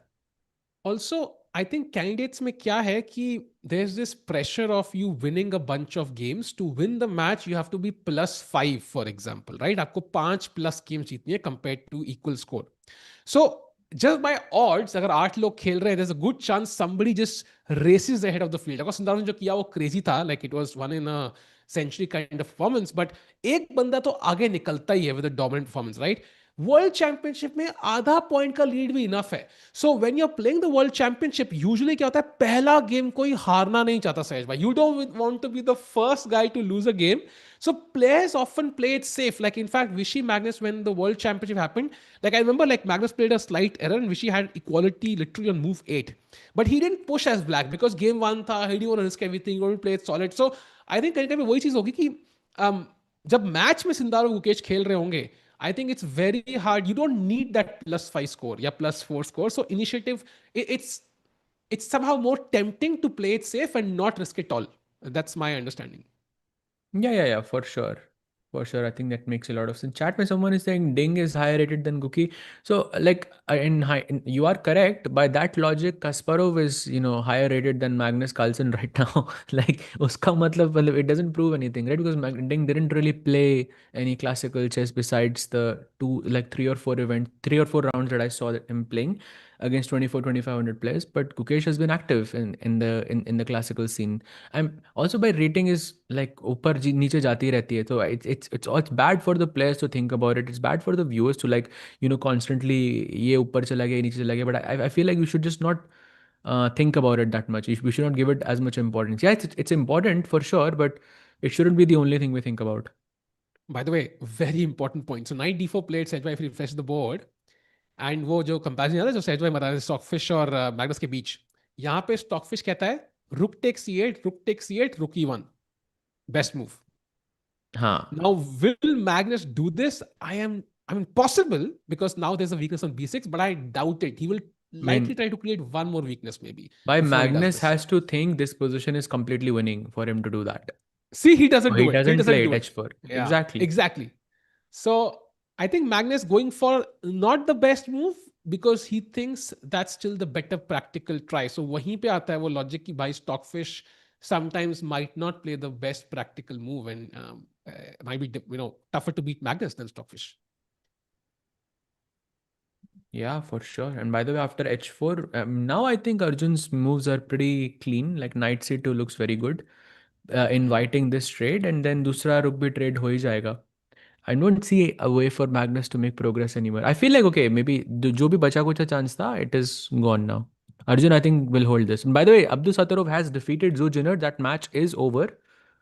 They're still That's analyzing. nice. Probably would love to know what happened in that game where, on that move, but they're still analyzing. That's a very good sign. Yeah. And of course, the blunder was a bit weird, like not expected from Zhu Jiner. But of course, I think sometimes it just happens to you. We've seen worse.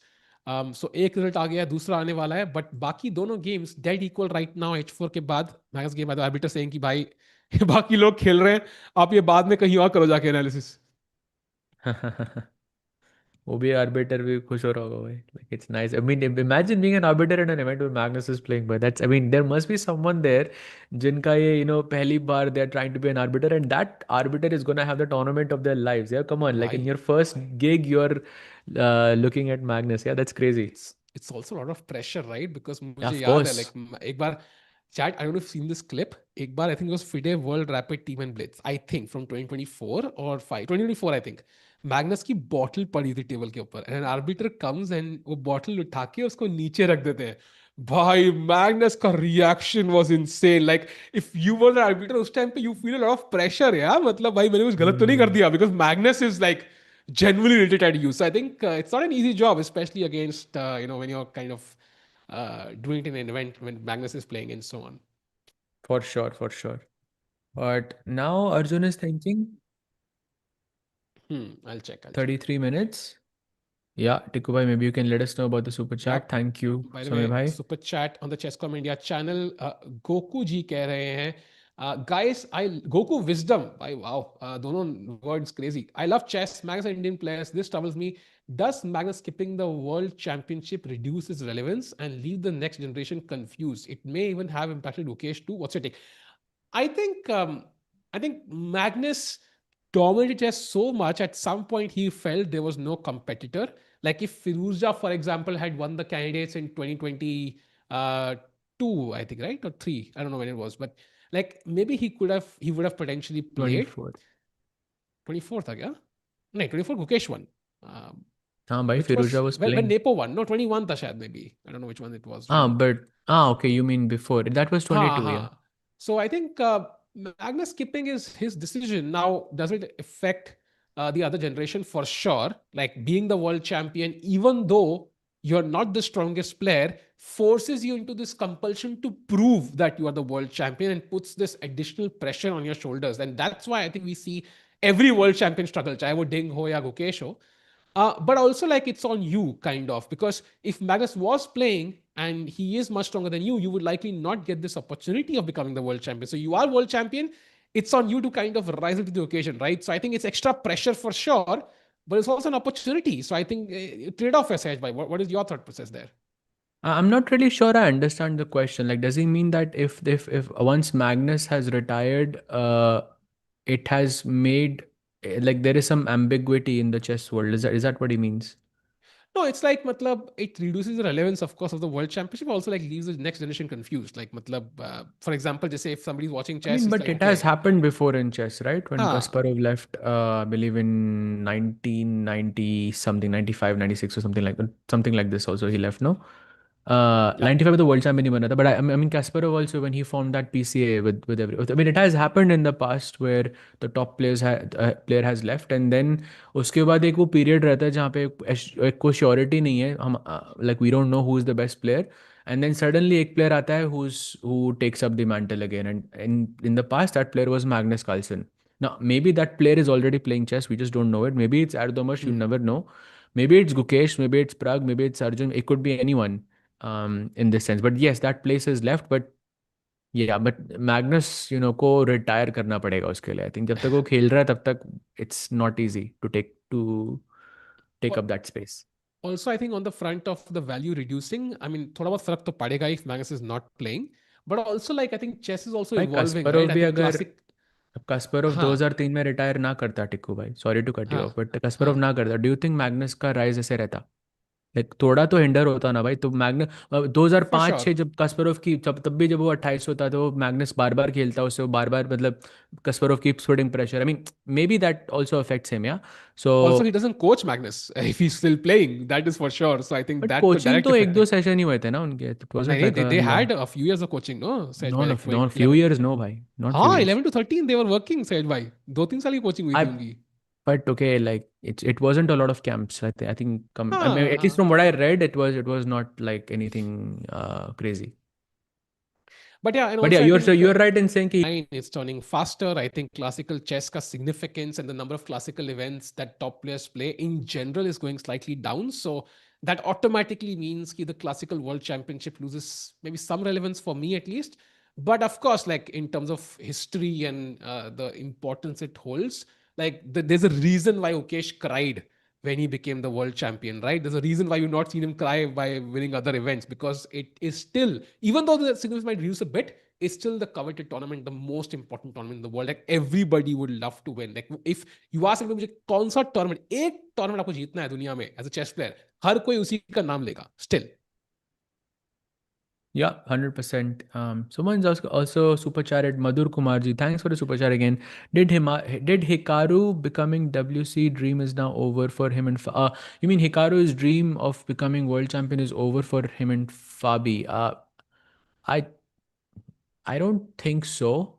I don't think so. I think they could still try, but for Hikaru, maybe a bit more than for Fabi, because Hikaru is, I'm not sure, because to be candidates fit, like you have to also have to play a lot of chess, and Hikaru already is so successful in his other, ventures, that I'm not so sure if he will come back. But Fabi for sure, I think, is gonna be back, because I think that is the one thing that he really, really deep, like very deeply cares about, and I think he will try, he'll try again.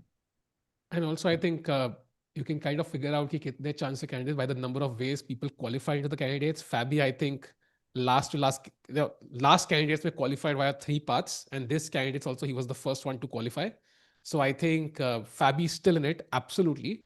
Hikaru, I think, might take that practical call कि, it's just too much effort for something in my life journey, so it might be tougher for him. I absolutely agree, I think, with the same thought process. By the way, in the game, we have a bunch of stuff that happened. So h4 knight c2 was played, by the way. Best move. Rook takes c8.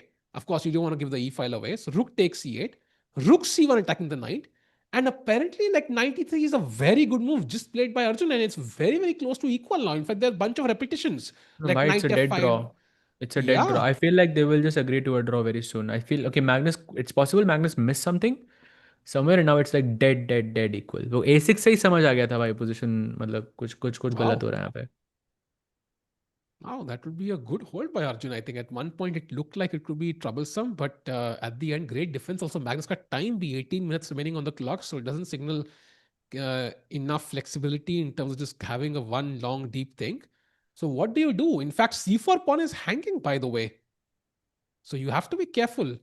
And also knight e2 is a blunder bhai, because there's knight takes g2. Hello. Oof. Oof. That looks like the most logical place to put the knight. And if I go knight d1 or something, I'm just curious. कुछ knight d5 वगैरह तो नहीं हो रहा. That's too much, yeah, maybe. Oof, Yeah, knight knight d5 is too d1. much. It's +2. Yeah, it's too much. I I was was thinking, okay, I have 2 pawns. You have 2 knights. I mean, okay, maybe I can play. अगर उल्टा होता ये maybe then yes, maybe your और ये pawns are pawn भी too. थोड़े close ही लग रहे हैं नहीं? True. I But mean, yeah, I let mean, me let me ask you a question, Tikku भाई. आपका हाँ, मैच है 1700 के बच्चे के साथ, ठीक है? आप मैच जीत, अगर ये गेम जीत जाते हो तो आप टूर्नामेंट जीत रहे हो, ठीक है? हाँ. Do you take knight d5 here, yes or no? No, I won't take by. You are joking me. Of course you will. By, no, I won't take 1d5. I feel No, like, भाई draw पे कुछ नहीं मिल रहा आपको, top 3 पे भी नहीं आ रहे आप. हाँ, but I won't take because I risk तो think लोगे ना भाई. I'm not By the sure way, played actually. knight d1 played. Wow. I also thought knight a4 खेल सकते हैं just to again put that pressure on b7, but simply king c7 and it's not enough. So knight d1, practical move. And now you can take, but apparently the best move is just knight f5 again. Like that's your most active piece. Let's not trade it, हाँ. yeah? Basically, like this side is completely dead. There is nothing to do here. And black queen king side पे आप knight f5 खेल के king ऊपर नीचे करते रहो. कुछ plan ही नहीं है white के पास. Hmm. I think this is a dead. I mean, if I played knight f5 here, you have to play g3. You can never play g4 because ये pawn मरता रहेगा. And like, okay, king c7. Like, if you cannot, there's nothing you can touch on the queen side, nothing you can touch on the king side. H pawn blocked है, f pawn touch नहीं कर सकते. g4 पे knight h4 मर जाएगा. Then there is no improvement left anymore. So this is, I guess, where they agreed to a draw. I predict this game is going to finish in the next 10 minutes. Yep, agreed. And I think Magnus will have to take a call. I think knight d1 maybe is what he's hoping for because knight on f6 is still not the best piece on the board. Even that feels equal. But knight f5, just keeping that knight, active knight, should be a comfortable hold. No issues there. So, Sahaj bhai, I mean, if Arjun can draw this, I think would be a very good start. Magnus Carlsen से black से draw करना without any serious trouble. Although he had a couple of questionable decisions, जो I think Magnus के against ही वो खेलेंगे सो दोबारा repeat तो नहीं होगा वो bishop h6 and also like that plan so I think should be okay c5 वाला Right. Right, but let's see. Knight c4, by the way, abhi bhi possible hai. Or knight d5, but yeah, I think he will take on d1, and I think they will just shake hands and go home soon. I think right now he's thinking knight d1 because he knows Magnus है ना, तो knight d1, पहले के times में यहाँ पे players knight d1 या knight फटाफट खेलते और 10-5 अब तक गेम ड्रॉ भी हो चुका होता, बट उसको हाँ अर्जुन को पता है कि मैग्नस है कि फर्क पड़ेगा अगर आप नाइट मारते हो नहीं मारते हो, बिकॉज एंड में जाके मतलब 4 घंटे बाद आपको ओ समझ आएगा कि यार नाइट मार देना चाहिए था शायद, या नहीं मारना चाहिए. That's a good move by the way, the best भाई, move. nice decision. Knight f5 and g3 only move for Magnus Carlsen. Of course, he'll play it, but to see an only move for Carlsen on the board, भाई कलेजे को ठंडक पड़ रही है सहज भाई. Like it's so भाई nice to दूसरी see बार हुआ Carlsen ये, का एक ही चाल है. एक ही सेकेंड चाल टाइम उसके हुआ बाद ये. भाई. Look at this. Second time it happened. The first time was here. After knight c2, Oh only rook wow. e8 from the blue arrow. And second time is right now. Can we go full screen भाई? Because I think ऐसे moments में देखने में मजा आता है भाई. Carlsen के पास इकलौती चाल. एंड सहज भाई, क्या मैं मेरा ऑप्टिमिस्टिक मन ऐसे ही उछल रहा है फॉर नो रीजन, और इज देयर होप कि Carlsen doesn't find g3? Is there a chance? Bhai, come on, bhai. No, bhai. No chance. h4 is hanging, no? Knight h4. h4 is hanging. So there is no way that he defends the pawn. Wow भाई, देखते हैं. Okay chat, what do you think? Do you think Carlsen will make a mistake, yes or no? I think no of course, but is there somebody? Oh भाई, सवाल पूछने से पहले ही जीतनी खेल दिया यार. भाई क्या बात कर रहे हो भाई, मैग्नस है क्या, जीती थोड़ी ना मिस करेगा भाई, वो क्या बात कर रहे हो, no chance. But I think now Arjun just moves the king somewhere up and down and that's it. Wow. समय भाई एक बार जूम देख लेना. हाँ, मैंने वो मैसेज किया व्हाट्सएप पे भी, वो चेक कर लेना हाँ, ताकि okay. सबका मिल जाए. बट ओके, या gonna be interesting chat. Will Magnus Carlsen find a way to push? By the way, what do you think is Arjun's next move? Being honest, I will just pass. I'm good. Don't need to move anything. I like my pieces where they are. Like this is pass. Like I will just pass as black. I mean, yeah, king c7, king d8, king c8 or something is fine. Rook e7 is fine. Move नहीं है भाई किसी के पास भी. I mean अब कोई जीतने के लिए, I mean chat will be happy to hear this, but I think anyone who is playing for a win here is Arjun. It's not Yes. Magnus anymore I think. Agreed. Agreed. Because नहीं, मैं Magnus थोड़ा inconsistent लग रहा है I think पहले से. Like ऐसे positions में I think there is no chance कि someone like Magnus doesn't put pressure after 2 hours. There is no chance. Like yeah, and also, for example, I was trying to see if I figure out a way to get to the rook to the e file. There is no way by, because rook c2, rook e2, I can just take, and the g3 pawn is hanging now. So white somehow has too many, loose pieces here. G3 pawn hanging, d4 square weak, c4 pawn weak, right? If I get the knight to e3 again. So I feel like the only thing giving him equality is the space and the potential of those pawns, and that's why it's equal. Arjun, you can see from his body language also, yeah, he looks a bit as confident now, sitting up straight, bent forward. I think now he's relaxed maybe. Okay, first round you also want to get back into the, let's say, the frame of the tournament, get back. You need to be, I mean, you could be a bit rusty as well because आपने एक साल से classical chess नहीं खेला है, तो from Magnus's side I think it feels like maybe that could just be it. जो Magnus को next खेलेगा भाई, वो next कौन खेल रहा है उसको? Next is Nils, yeah? And Arjun plays against, oh भाई, do you know who Erdogmus Arjun plays भाई, tomorrow? and भाई दोनों के साथ ब्लैक है भाई के, मतलब that's kind of, I think, unfair, like not unfair, like unlucky pairing, yeah, for Arjun की दोनों के साथ ब्लैक है पहले 2 round. Yeah, but it's fine. But last time actually Yagiz defeated Arjun, yeah, in that Tata Steel. तो अर्जुन वो इसी साल हुआ था वो, तो Arjun will be looking to take that revenge against the Turkish youngster. मजा आएगा भाई उस मैच में बहुत. Chat, do not miss tomorrow's game at any cost, because we could be seeing this youngster in action, जो आज तक के youngest ever 2700 rated player, the youngest ever in history to touch the rating of 2700, ahead of Magnus, ahead of like Gukesh, ahead of everybody. Even you Mishra तो satisfy नहीं है. Like crazy man, like what a talent. And he almost defeated Gukesh. Like, yaad hai, Gukesh had that moment जहाँ पे Erdogmus was winning. He did defeat I Arjun. mean, And Gukesh plucky से was क्या हुआ winning था? throughout. I mean, Gukesh was pressing throughout. Gukesh ने एक blunder किया हाँ, था, which Yagiz did. Like I हाँ. feel like Yagiz was playing for a win against Gukesh like ever. Like I feel True, like it was true. Gukesh who was pressing. And plucky से क्या हुआ था Erdogmus का? I think it was a draw, क्या? I Draw think हुआ it था, I was a think. draw. I think it was a draw. I think draw था. So, like, you get a good result, yeah? I mean, overall 1.5 against the top three Bhai, Indians. Peter Lecco said this that people are talking about 2700 ratings and this and that, ke bhai, youngest 2700 and all of that. And he said like that all of that does not matter at all. What matters is that a 14-year-old is able to have a +1 score or a plus score in a Tata Steel event. Because that is something we have never seen before. Like a 14 साल का बच्चा एक plus score as in plus as in chat, अगर आपके 14 games हैं तो आपके 7 point से ज़्यादा है, एज इन आपका ओवरऑल स्कोर 50% से ज़्यादा है, that is a plus score. If you can do that against the best of the best in the world at the age of 14, that makes you the scariest chess player in the world.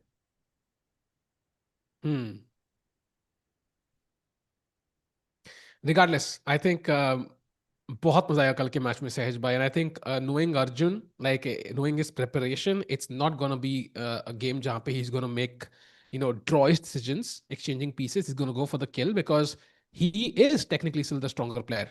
And if he wins tomorrow, he enters the world top 8 again. So huge stakes there as well. And Erdogmus ke liye bhi, it's gonna be a crazy game. What happens today might dictate his confidence tomorrow. And by the way, he's already drawn.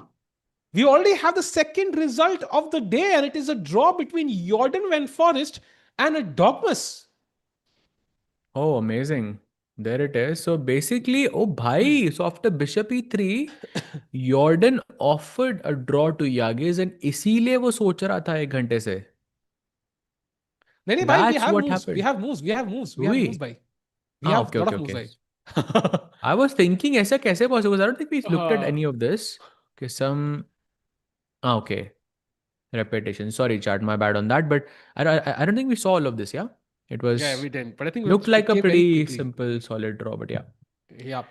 So, and I want to point out 98.9 accuracy by Jordan and 99.2 by Erdogmus. So clearly all close to a flawless game by the youngster. And it's going to be exciting to see him play Arjun tomorrow. And just two game pending hai. One is Andy Woodward against Nils Grandelius. Just a 10-second look at that game. Sahej bhai, feels like Wild is just completely winning. At some point, I'm going to go F4. आपको मारना पड़ेगा, and then the past H pawn is gonna win me the game, and this should be elementary for a player like Andy Woodward. Yeah, correct. The world puzzle battle champion, if I'm not mistaken, Tikuvai. And Yeah, also, of yeah. course, lots of other accolades as well. Tata Steel, he has won as well now. Because he's going to be playing in the Masters section next year. So Andy Woodward, I think, is going to be the next big name from the US.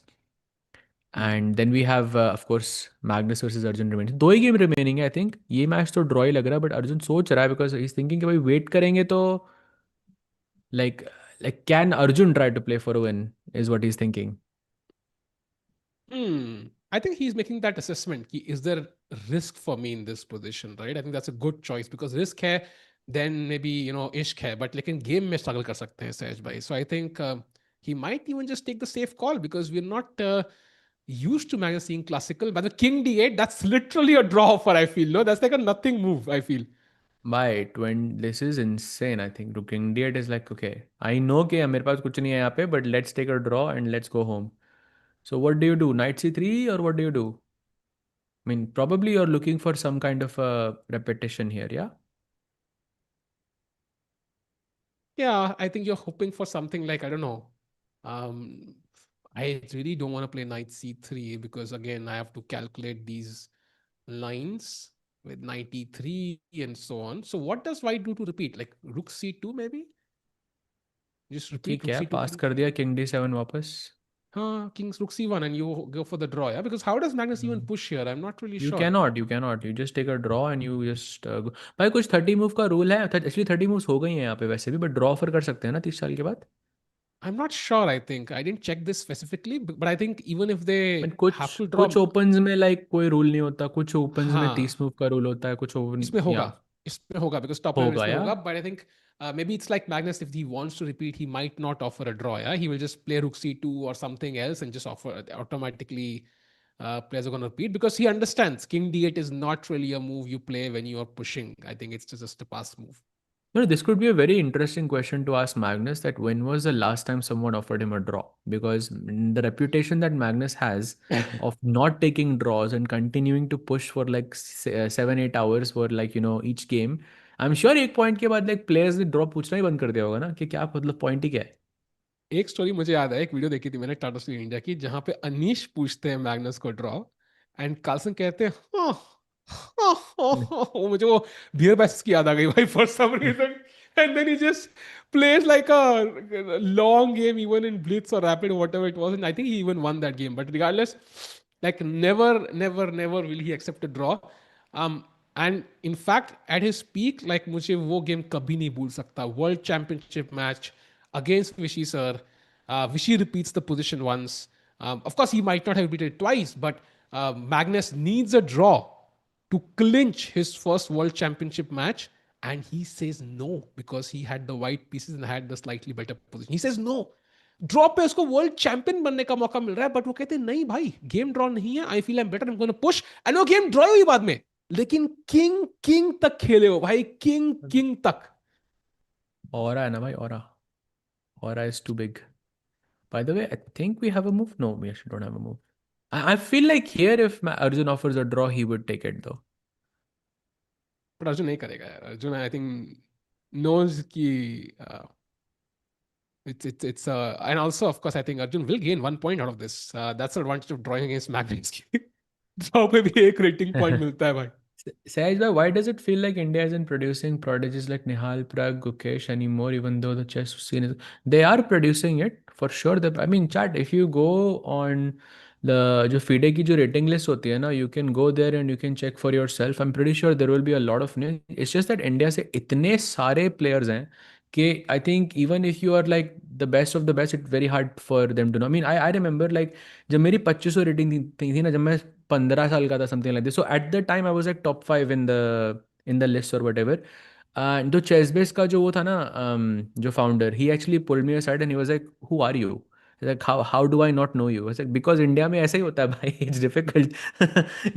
Because the talent is so much, it can, a lot, not everyone gets the limelight that they deserve in this sense. Yeah. Like you can see 2010 born Ajay Santosh Parvata Reddy. So he's 15 years old and he's almost a GM, 2500 player. That's a very, very big name. 2011, Ethan Vaz is there, 2011. I can give an example. For example, like Edis Gurel, let's say he's 2650 at that age. If he was in India, for example, like he got strong invites, right? He got very, very strong invites, played well at the Grand Swiss as well. If he was in India, he would be India number 7, 8, I don't know.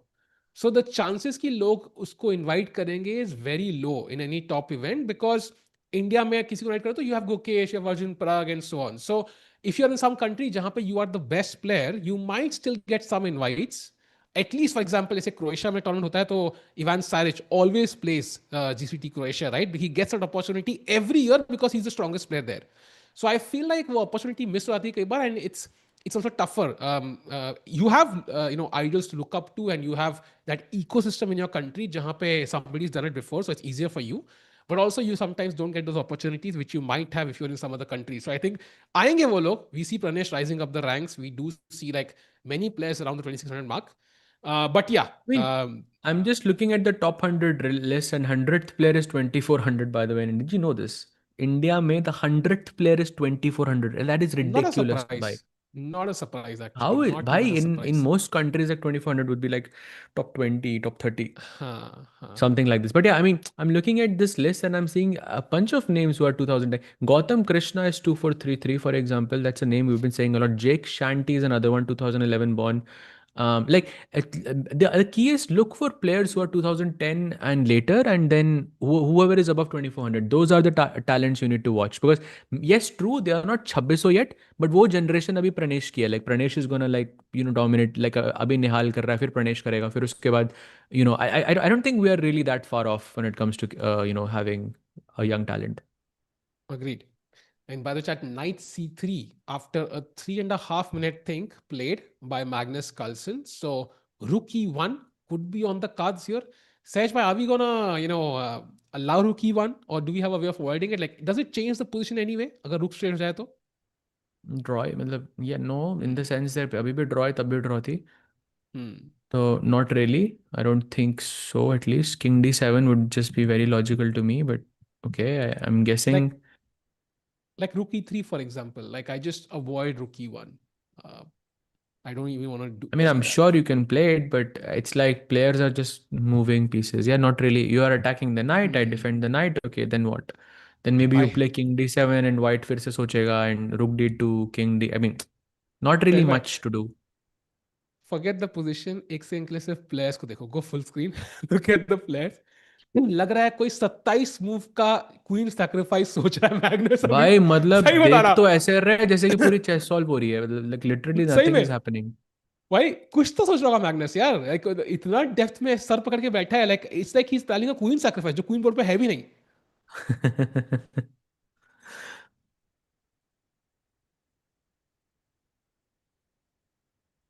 Very interesting moment. What's your thoughts on the Soul announcement? What's the announcement? I think Pranesh they had got in their team. Is that the announcement you're talking about? Because बहुत सारे announcements है. I also saw like Godlike ने उसको hands को ले लिया अपने उसमें. So बहुत सारे announcements चल रहे हैं चाहे TWC के लिए. And Nukesh Yeah. will drop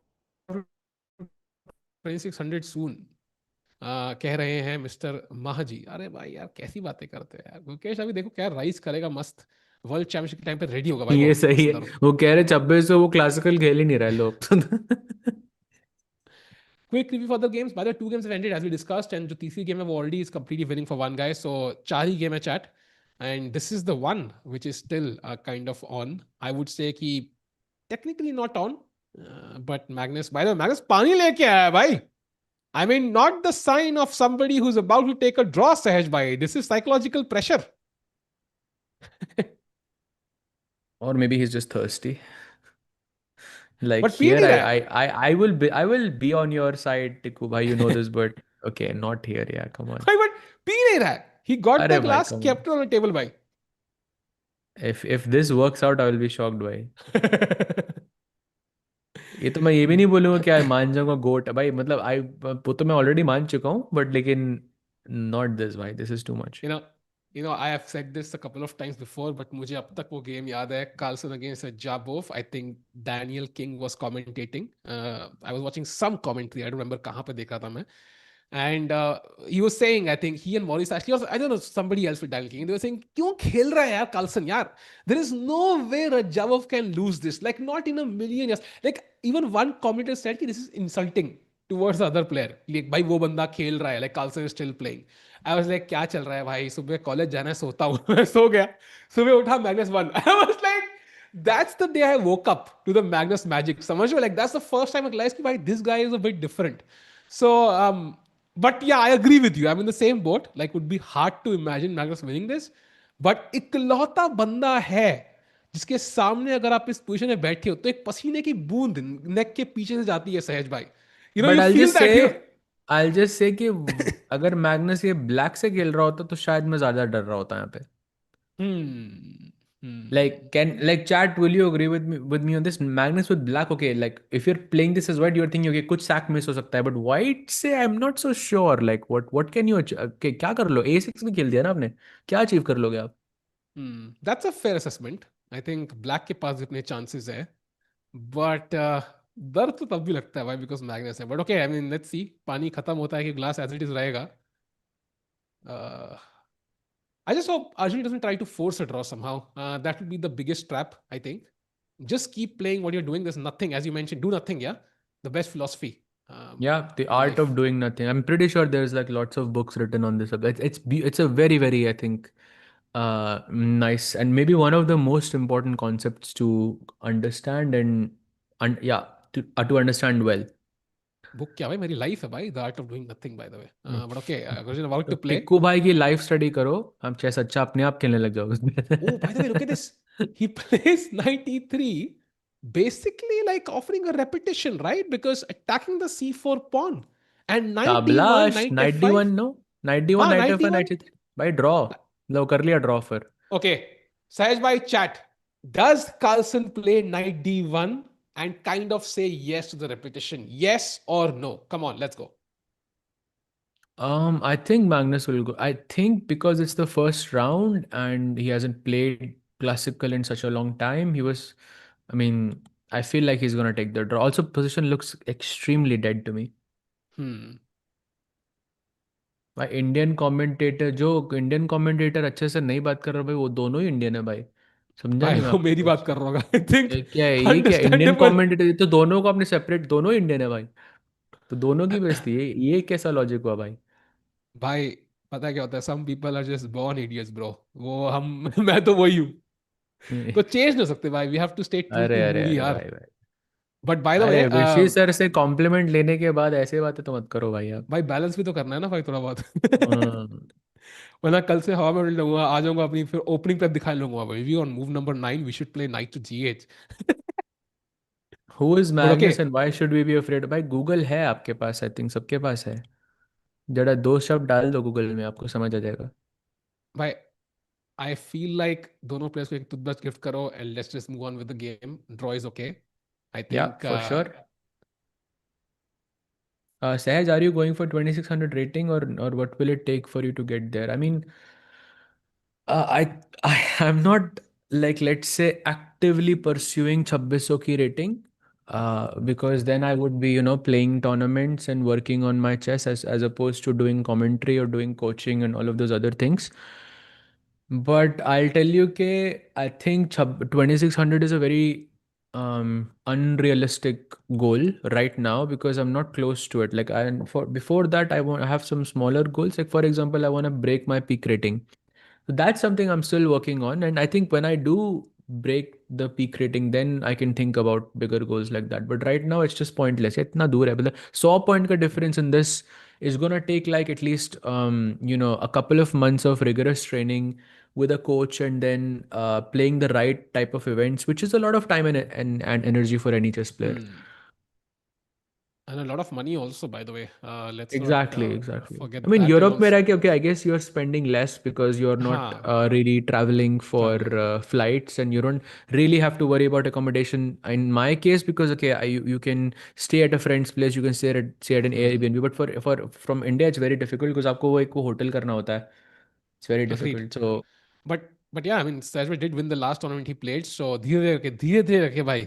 Maybe we can get to that goal. Like one day, भाई. and life में वो था slow and steady wins the race. ऐसा मैंने सुना है, बचपन में बताया गया था मुझे. So maybe that's the path forward.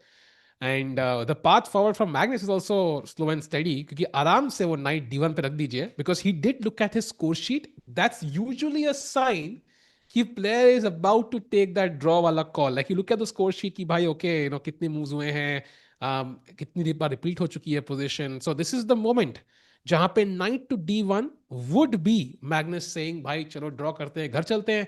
Anything else is a straight claim I want to play on. So Arjun को पता होगा कार्लसन के दिमाग में क्या चल रहा है at least.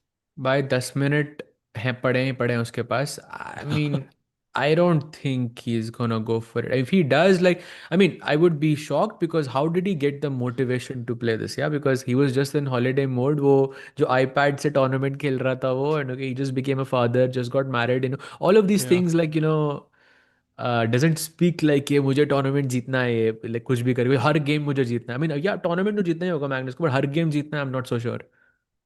Yeah. Is there a way white can allow knight takes c4? I don't think so. If you allow knight takes c4, I think that's just a free pawn. Um, don't see any counterplay you can create. I mean, in that meanwhile, for now at least. So I think you don't really want to give the c4 pawn, because c4 gaya, then b5, d5 become weak. And suddenly you could be in a situation जहाँ पे black has 4 connected passed pawns and आप sitting duck की तरह बैठे हो. So it's like the root of the pawn chain, right? So you don't want to give the c4 pawn away, I think. And Hmm. Magnus about to take that final call. Wow. So Magnus Carlsen, first game after his first game in 2026, by the way, first classical game of the year for Magnus Carlsen. It's against Arjun, and he's likely going to hold a comfortable draw. Good news. Yeah, very, very nice, I think. But Magnus right now deciding के कैसे खेले, but body language से लग तो नहीं रहा कि वो खेल रहा है. But okay, Magnus I हाँ. think is a particularly very difficult guy to read from his body language, I think. Please tell about knight to e4. If Magnus plays knight to e4, I think I that was looks like looking a at this, mistake. but there is takes and knight takes g3 is happening. ये knight e4 कुछ moves पहले काम कर रहा था. But आपका pawn h कभी तो कर रहा था जब rook h8 पे था, then you didn't have this discovered check. But even if without the knights, it's still equal. Even with the knights, it's still equal. Even without Yeah. the rooks, the only way Arjun Magnus wins this is some sacrifice, some blunder if Arjun makes in time pressure, which feels very unlikely because Magnus के पास 10 minute कम है.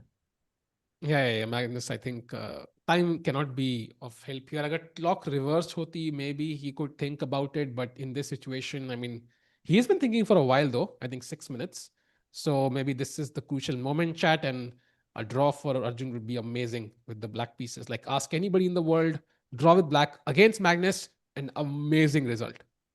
Yeah, absolutely. Chat में someone's asking, why did Kasparov say the Magnus will come back if Sindarov wins the world championship? Why does it matter? Does he think that Gukesh is not good enough to challenge even if he beats Sindarov? I'm not sure if Magnus said this. I'm not sure if It- Kasparov said that actually. I'm not I've sure not if Dick heard this. Kasparov has said this. I would be shocked if Magnus comes back or Kasparov comments about that. I could be wrong. But no, to answer your question, I don't think anybody disrespects anyone. I think there is underlying respect for every world champion, which should be there, yeah, because you played the best, you beat the best, and that's the end of And, it.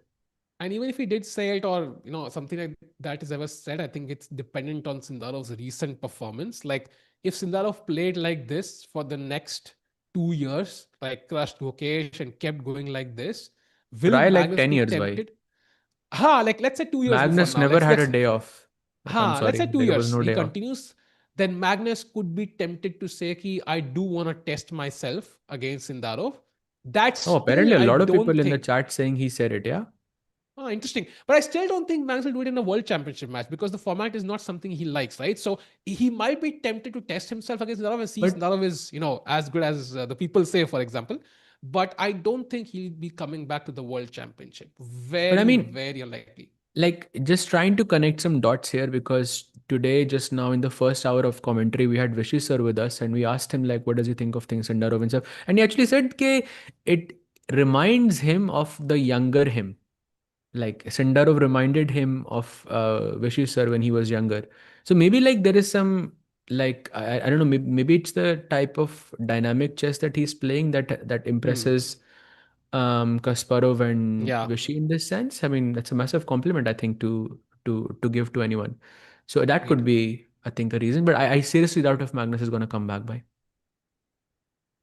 Agreed. And agar if Magnus is really interested in playing Sindarov, if he were to dominate for the next year or two, I'm sure like there'll be many people who will be ready to organize that match with a bigger prize fund even than the World Championship. So I don't think अगर होना होगा तो हो जाएगा, but I don't think World Championship में because World Championship खेलने के लिए पहले Carlsen को कुछ candidates खेलना है or he has to play 40 games to qualify via the rating spot, which I don't think even exists now. So it's harder because it's not a direct match in the World Championship for him against anybody. So he's not going to play the candidates, for example. I don't think so. Nice. पूछ रहे हैं chat में GM और अंग्रेज कैसे बन गए भाई, वैसे ही भाई जैसे आप अनटाइटल्ड और इंडियन बने. I'm just kidding. But yeah, we have knight e3 by repetition. ले लो भाई. Knight भाई d1. 5 मिनट है. I would even want Magnus to not take the repetition now to some extent. अंदर से वो लड्डू फूट रहा है कि he could make a mistake in time pressure. Like he's human after all. We saw him blunder by the way against Duda Sehaj by under time pressure, right? He blundered like a. अरे रुक जी तो कुछ आ गया था queen takes e1 हाँ, I something like. remember Mag. तभी तो मैं कह So रहा हूँ Magnus was looking very inconsistent भाई. hmm. Thoughts on Ding Liren playing? भाई spam मत करिए please. But thoughts on Ding Liren? I think it's a great thing that Ding is coming back. I saw the games as well. Looked very exciting chess and looked like a little bit like the old Ding. So hoping that he is in a better place and he definitely deserves to be in top 10, top 5 at least even. मजा आएगा भाई. If he's back I and think he I think hinted के Ding could be back for Olympiad, for yeah. candidates, and all of those things as well. I think he's not played much after the World Championship. So वो जब pressure उठ गया ना shoulders से, he will definitely play better than what he played earlier, 100%. So even if he has some health issues, so let's see how it goes. Sahil should bid for World Championship host in his home. बिल्कुल भाई, मेरा budget $10 का है. If FIDE is interested, they can let me know. But हो सकता है घर में 2 ही लोग हैं. We can put up cameras in every corner, so possible तो है भाई. But yeah, let's see which countries happen. Are Max about to play? Let's go full screen. About to play a move, crucial move in this game. Will he go knight d1, take the repetition with less than 4 minutes on his clock now? He does repeat. Wow. भाई अर्जुन में जज्बा तो है भाई. Let's go. Arjun खुद मना कर दे, take on d1. I was literally thinking नहीं for चाहिए that. ड्रॉ. भाई अब मारो knight takes d5. Let's go. Attack. Okay, let's go full screen. By the way, the final moments of this game likely about to end. Position repeat हो चुकी है एक बार. Knight c3 played. Knight e3. Knight d1 would be an instant draw. Sahaj bhai, very close to a draw now. I mean, no chance I think anyone is playing for a win, but make it. Okay, he just plays knight e3. Tablash incoming. Yep. इस बार तबलास तोड़ा नहीं, इधर तबलास ले लिया माग्नस Carlsen जी ने. Knight to d1 is the move, and that would be a repetition and a draw. A good result for Arjun, who honestly was under some pressure, but आराम से उन्होंने neutralize कर लिया कार्लसन का pressure, and he should go back a happy guy at the end of this day. And भाई अभी भी खत्म नहीं हुआ है. एक और मूव बची है अभी भी मैग्नस की. हाँ, Like there is one more move, knight d1, which should be a draw, and I'm guessing that's it. why that toothbrushes, bro, it's a reminder for all of us to brush our teeth. And okay, about to play. It's going to be a draw, but he's not claiming it. Very interesting. But is he playing on? Why he could be playing on, because he technically you stop the clock and call the arbiter, right? भाई Magnus है, clock खुद ही रुकेगी भाई उसके लिए. Possible. अपने आप रुक जाए. आर्बिटर वेट ही कर रहा होगा भाई, कब बोल रहा है मैग्नस. नहीं मैं कर देता हूँ ड्रॉ पे. I mean, he should take the draw. He has no time on the clock. This could be a risky proposition, yeah, for Magnus if he plays on.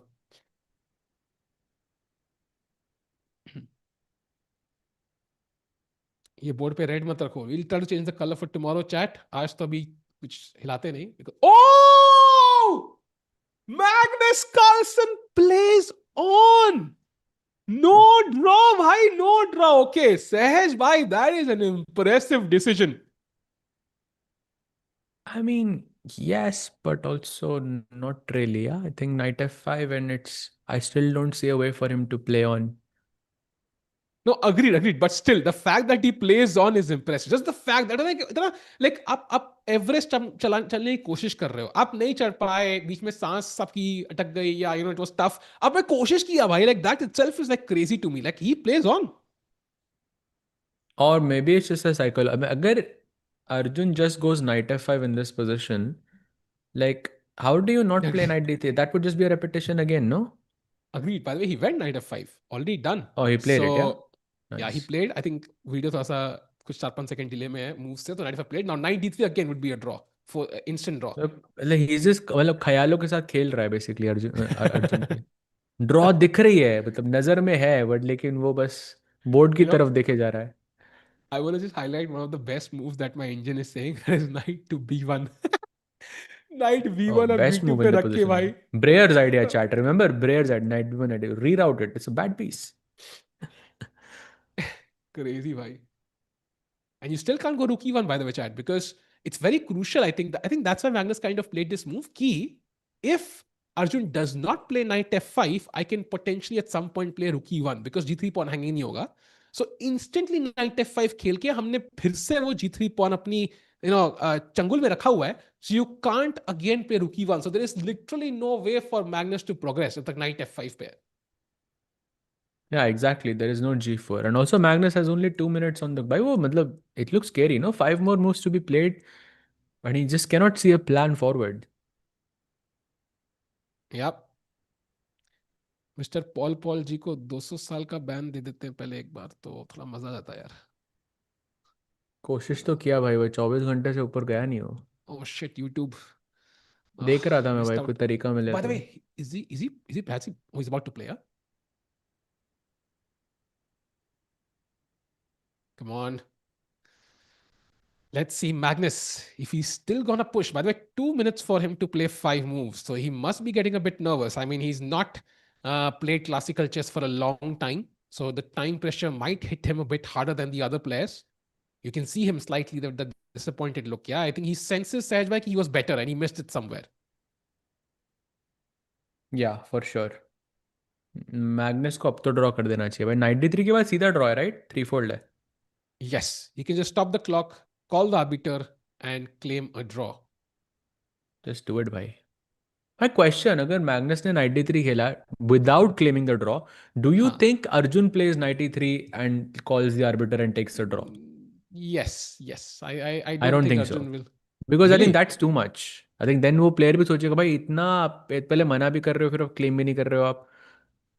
No, I think Arjun just plays 93. He will not claim. He will just play 93. He will say कि भाई खेलना खेलो. Like, okay, by the way, Magnus is looking at the score sheet, I think. I think he's looking at the score sheet. That's a sign he's about to take a draw. 1 minute for Magnus, by the way, to play 5 moves. This is the time when you claim a draw, Sahaj bhai. This is the time when it could go wrong for Magnus. भाई एक ही minute 5 चालें और खेलनी है Magnus को. पता चले तो आधे घंटे का इंक्रीमेंट भी नहीं है भाई. You have to be careful. Bhai, draw. Take the draw, Magnus. Oh, he's still playing a move. He's not claiming a draw. Very interesting detail. 57 seconds. Oh, he plays 93. Okay, it's technically repeated twice. So he doesn't wait. So he does the exact same thing. And now the question is, does Arjun, because Magnus did not offer a draw just now. If Arjun 93, if he plays now, then he can claim the draw. But then वो एक psychological disadvantage आ जाता है, नहीं? Because आपका opponent नहीं चाहता draw करना, and then you're still making a draw with them. So, like you understand what I mean, right? That puts you in a bad psychological space. Agree. Basically, Arjun can stop the clock right now and claim a draw with 93. He can do it देखो right घड़ी now. की तरफ देखो score sheet की तरफ देख रहा है वो. He's checking if it's 3. वो खुद भी वही सोच रहा है अर्जुन. उसको पता देखो करना तो चाहिए, but इज्जत पे बात है. वो 3 बारी वो ड्रॉ कर सकता था, उसने नहीं किया, तो मैं क्यों करूँ? सिंपल तरीका ये है कि आपने किसी को डेट पे पूछा, उन्होंने आपको सीन पे छोड़ दिया, एंड वो 2 दिन आपको बोल रहे हैं कि चलना है क्या डेट पे. नाउ यू आर लाइक, भाई तुमने 2 दिन मुझे सीन पे छोड़ा है. Like, do I want to reply? I still want to go, but I'm like, थोड़ी इज्जत बात आ गई है, वैसी फीलिंग आ रही है मुझे. बिल्कुल इज्जत पे तो बात है भाई. मतलब कर सकता है वो draw. He just offers a draw. भाई उसने ड्रॉ पूछ ही लिया. अर्जुन इज स्वीट, तो उसने ड्रॉ कर लिया. बुलाना है क्या? कहता नहीं. Nice. चलो भाई. Nice game. Okay, and so by the way, claiming a draw. जितने लोग पूछ रहे हैं what kind of mental games this is, chat, this is nothing. Like, I would, if you are interested in this and if you really want to do some research, and if you want, we can talk about it tomorrow as well. Like, look up what happened, the amount of things that happened between the Karpov and Korchnoi match. Just Google this and look at the different incidents that happened in those matches. आपका दिमाग हिल जाएगा भाई. The people used to do these things so often. Yeah. So interesting detail there. And of course, we see both the players kind of calculate the moves, analyze where they could have pushed. And of course, DC5 was that move. Jahan pe, Magnus pushed the pawn. He should have taken it and would have given him more opportunities. He's talking about the C5 pawn, by the way. That's the pawn he's talking about, Sahaj bhai, right? I think B6 or C5. Yeah. I don't know which one. He was pointing at the pawn on C5. That was the move on move 22, I believe, where he pushed the pawn instead of capturing it. And since then, Arjun just did not give a chance. Yep, that's the moment. Pawn takes C5 had to be played. He played D5 instead, and it was just equal from there. Yeah.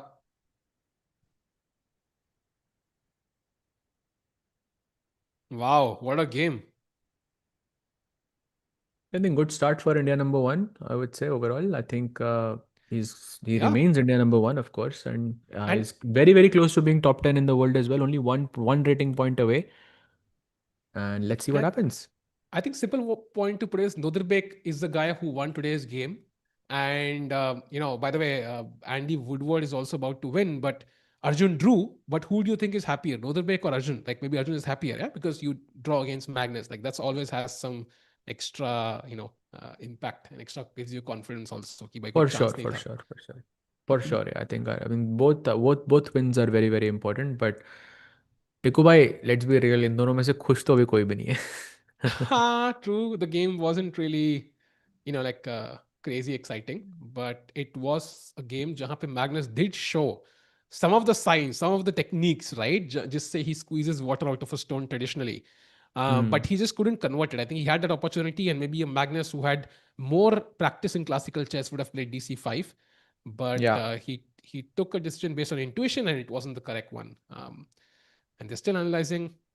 But a good result for Arjun, by the way, Chad, who draws against the god of chess. And I think that's basically the end of day one, because I think one look at the Andy Woodward game, it's about to end very soon. I think Yeah, it's we dead already winning, have, basically. yeah. So I think this is going to be an easy victory. So Sahaj, by all four games done, if you go back to Magnus's camera once and the game, I think if you can show that moment, jahan pe Magnus had the opportunity, that was D takes C5. I think that's where maybe he missed, and he could have really put Arjun under a lot of pressure. Yeah, it was d takes c5 and the consequent, analysis, rook on d1, rook on e1. He just had the exact same position with the pawn on d5 and d6, and so something like this in the position which only helped Arjun. अगर ये pawns ना होते तो maybe a knight d5 पे बैठ सकता था कभी, which could be very nice. But yeah, after this Arjun defended like a pro. No mistakes, no chances given anymore. 97.5 and 97.8 is the final accuracy for both players. And Chad, this was day number 1 of the TePe Sigeman Tournament. I think day number 2 is tomorrow. Same time, we'll be live at 6:30 p.m. And tomorrow, Arjun plays Erdogmus, the best talent on paper chess has ever seen, the youngest 2700 player ever. He even defeated Arjun at the Tata Steel tournament. So revenge time, and बहुत important game है because Erdogmus के हैं white pieces. तो Arjun कुछ crazy जरूर खेलेंगे. कल पेट्रॉफ तो नहीं आने वाला साज भाई बोर्ड के ऊपर, no chance. हाँ भाई, पेट्रॉफ तो नहीं होगा भाई. आई थिंक दोनों के दोनों कुछ ना कुछ क्रेजी डालेंगे. आई थिंक अर्जुन भी will be looking for that revenge, and Yagiz of course he knows it's like clock is ticking. Yeah, I mean, he knows he's young, but like he has to keep performing well, and especially this is the event where he performs well because he's playing against the goat of chess, and that changes everything. So yeah, it's going to be a fun match. Abhimanyu is the youngest GM, I think, but youngest Yeah. 27 ever is actually Erdogmus. And yep, Arjun did gain 1.2 points out of this. So 275, 2.2. That's nice to see. Another win tomorrow would push him to world number 8, world number 7 even, or 6 even, actually, depends. Let's see. So Chad, we'll be back tomorrow. Thanks a lot, Sahil bhai, for the amazing commentary. Maza aaya as usual. And thanks a lot for the flawless broadcast, Sami bhai. We'll see you tomorrow, Chad. Thanks a lot for joining. Kal aayega maza. Day number 2. Arjun will be back. Carlsen will be back. Dogs will be back. See you then. Bye-bye. Take care. Good night.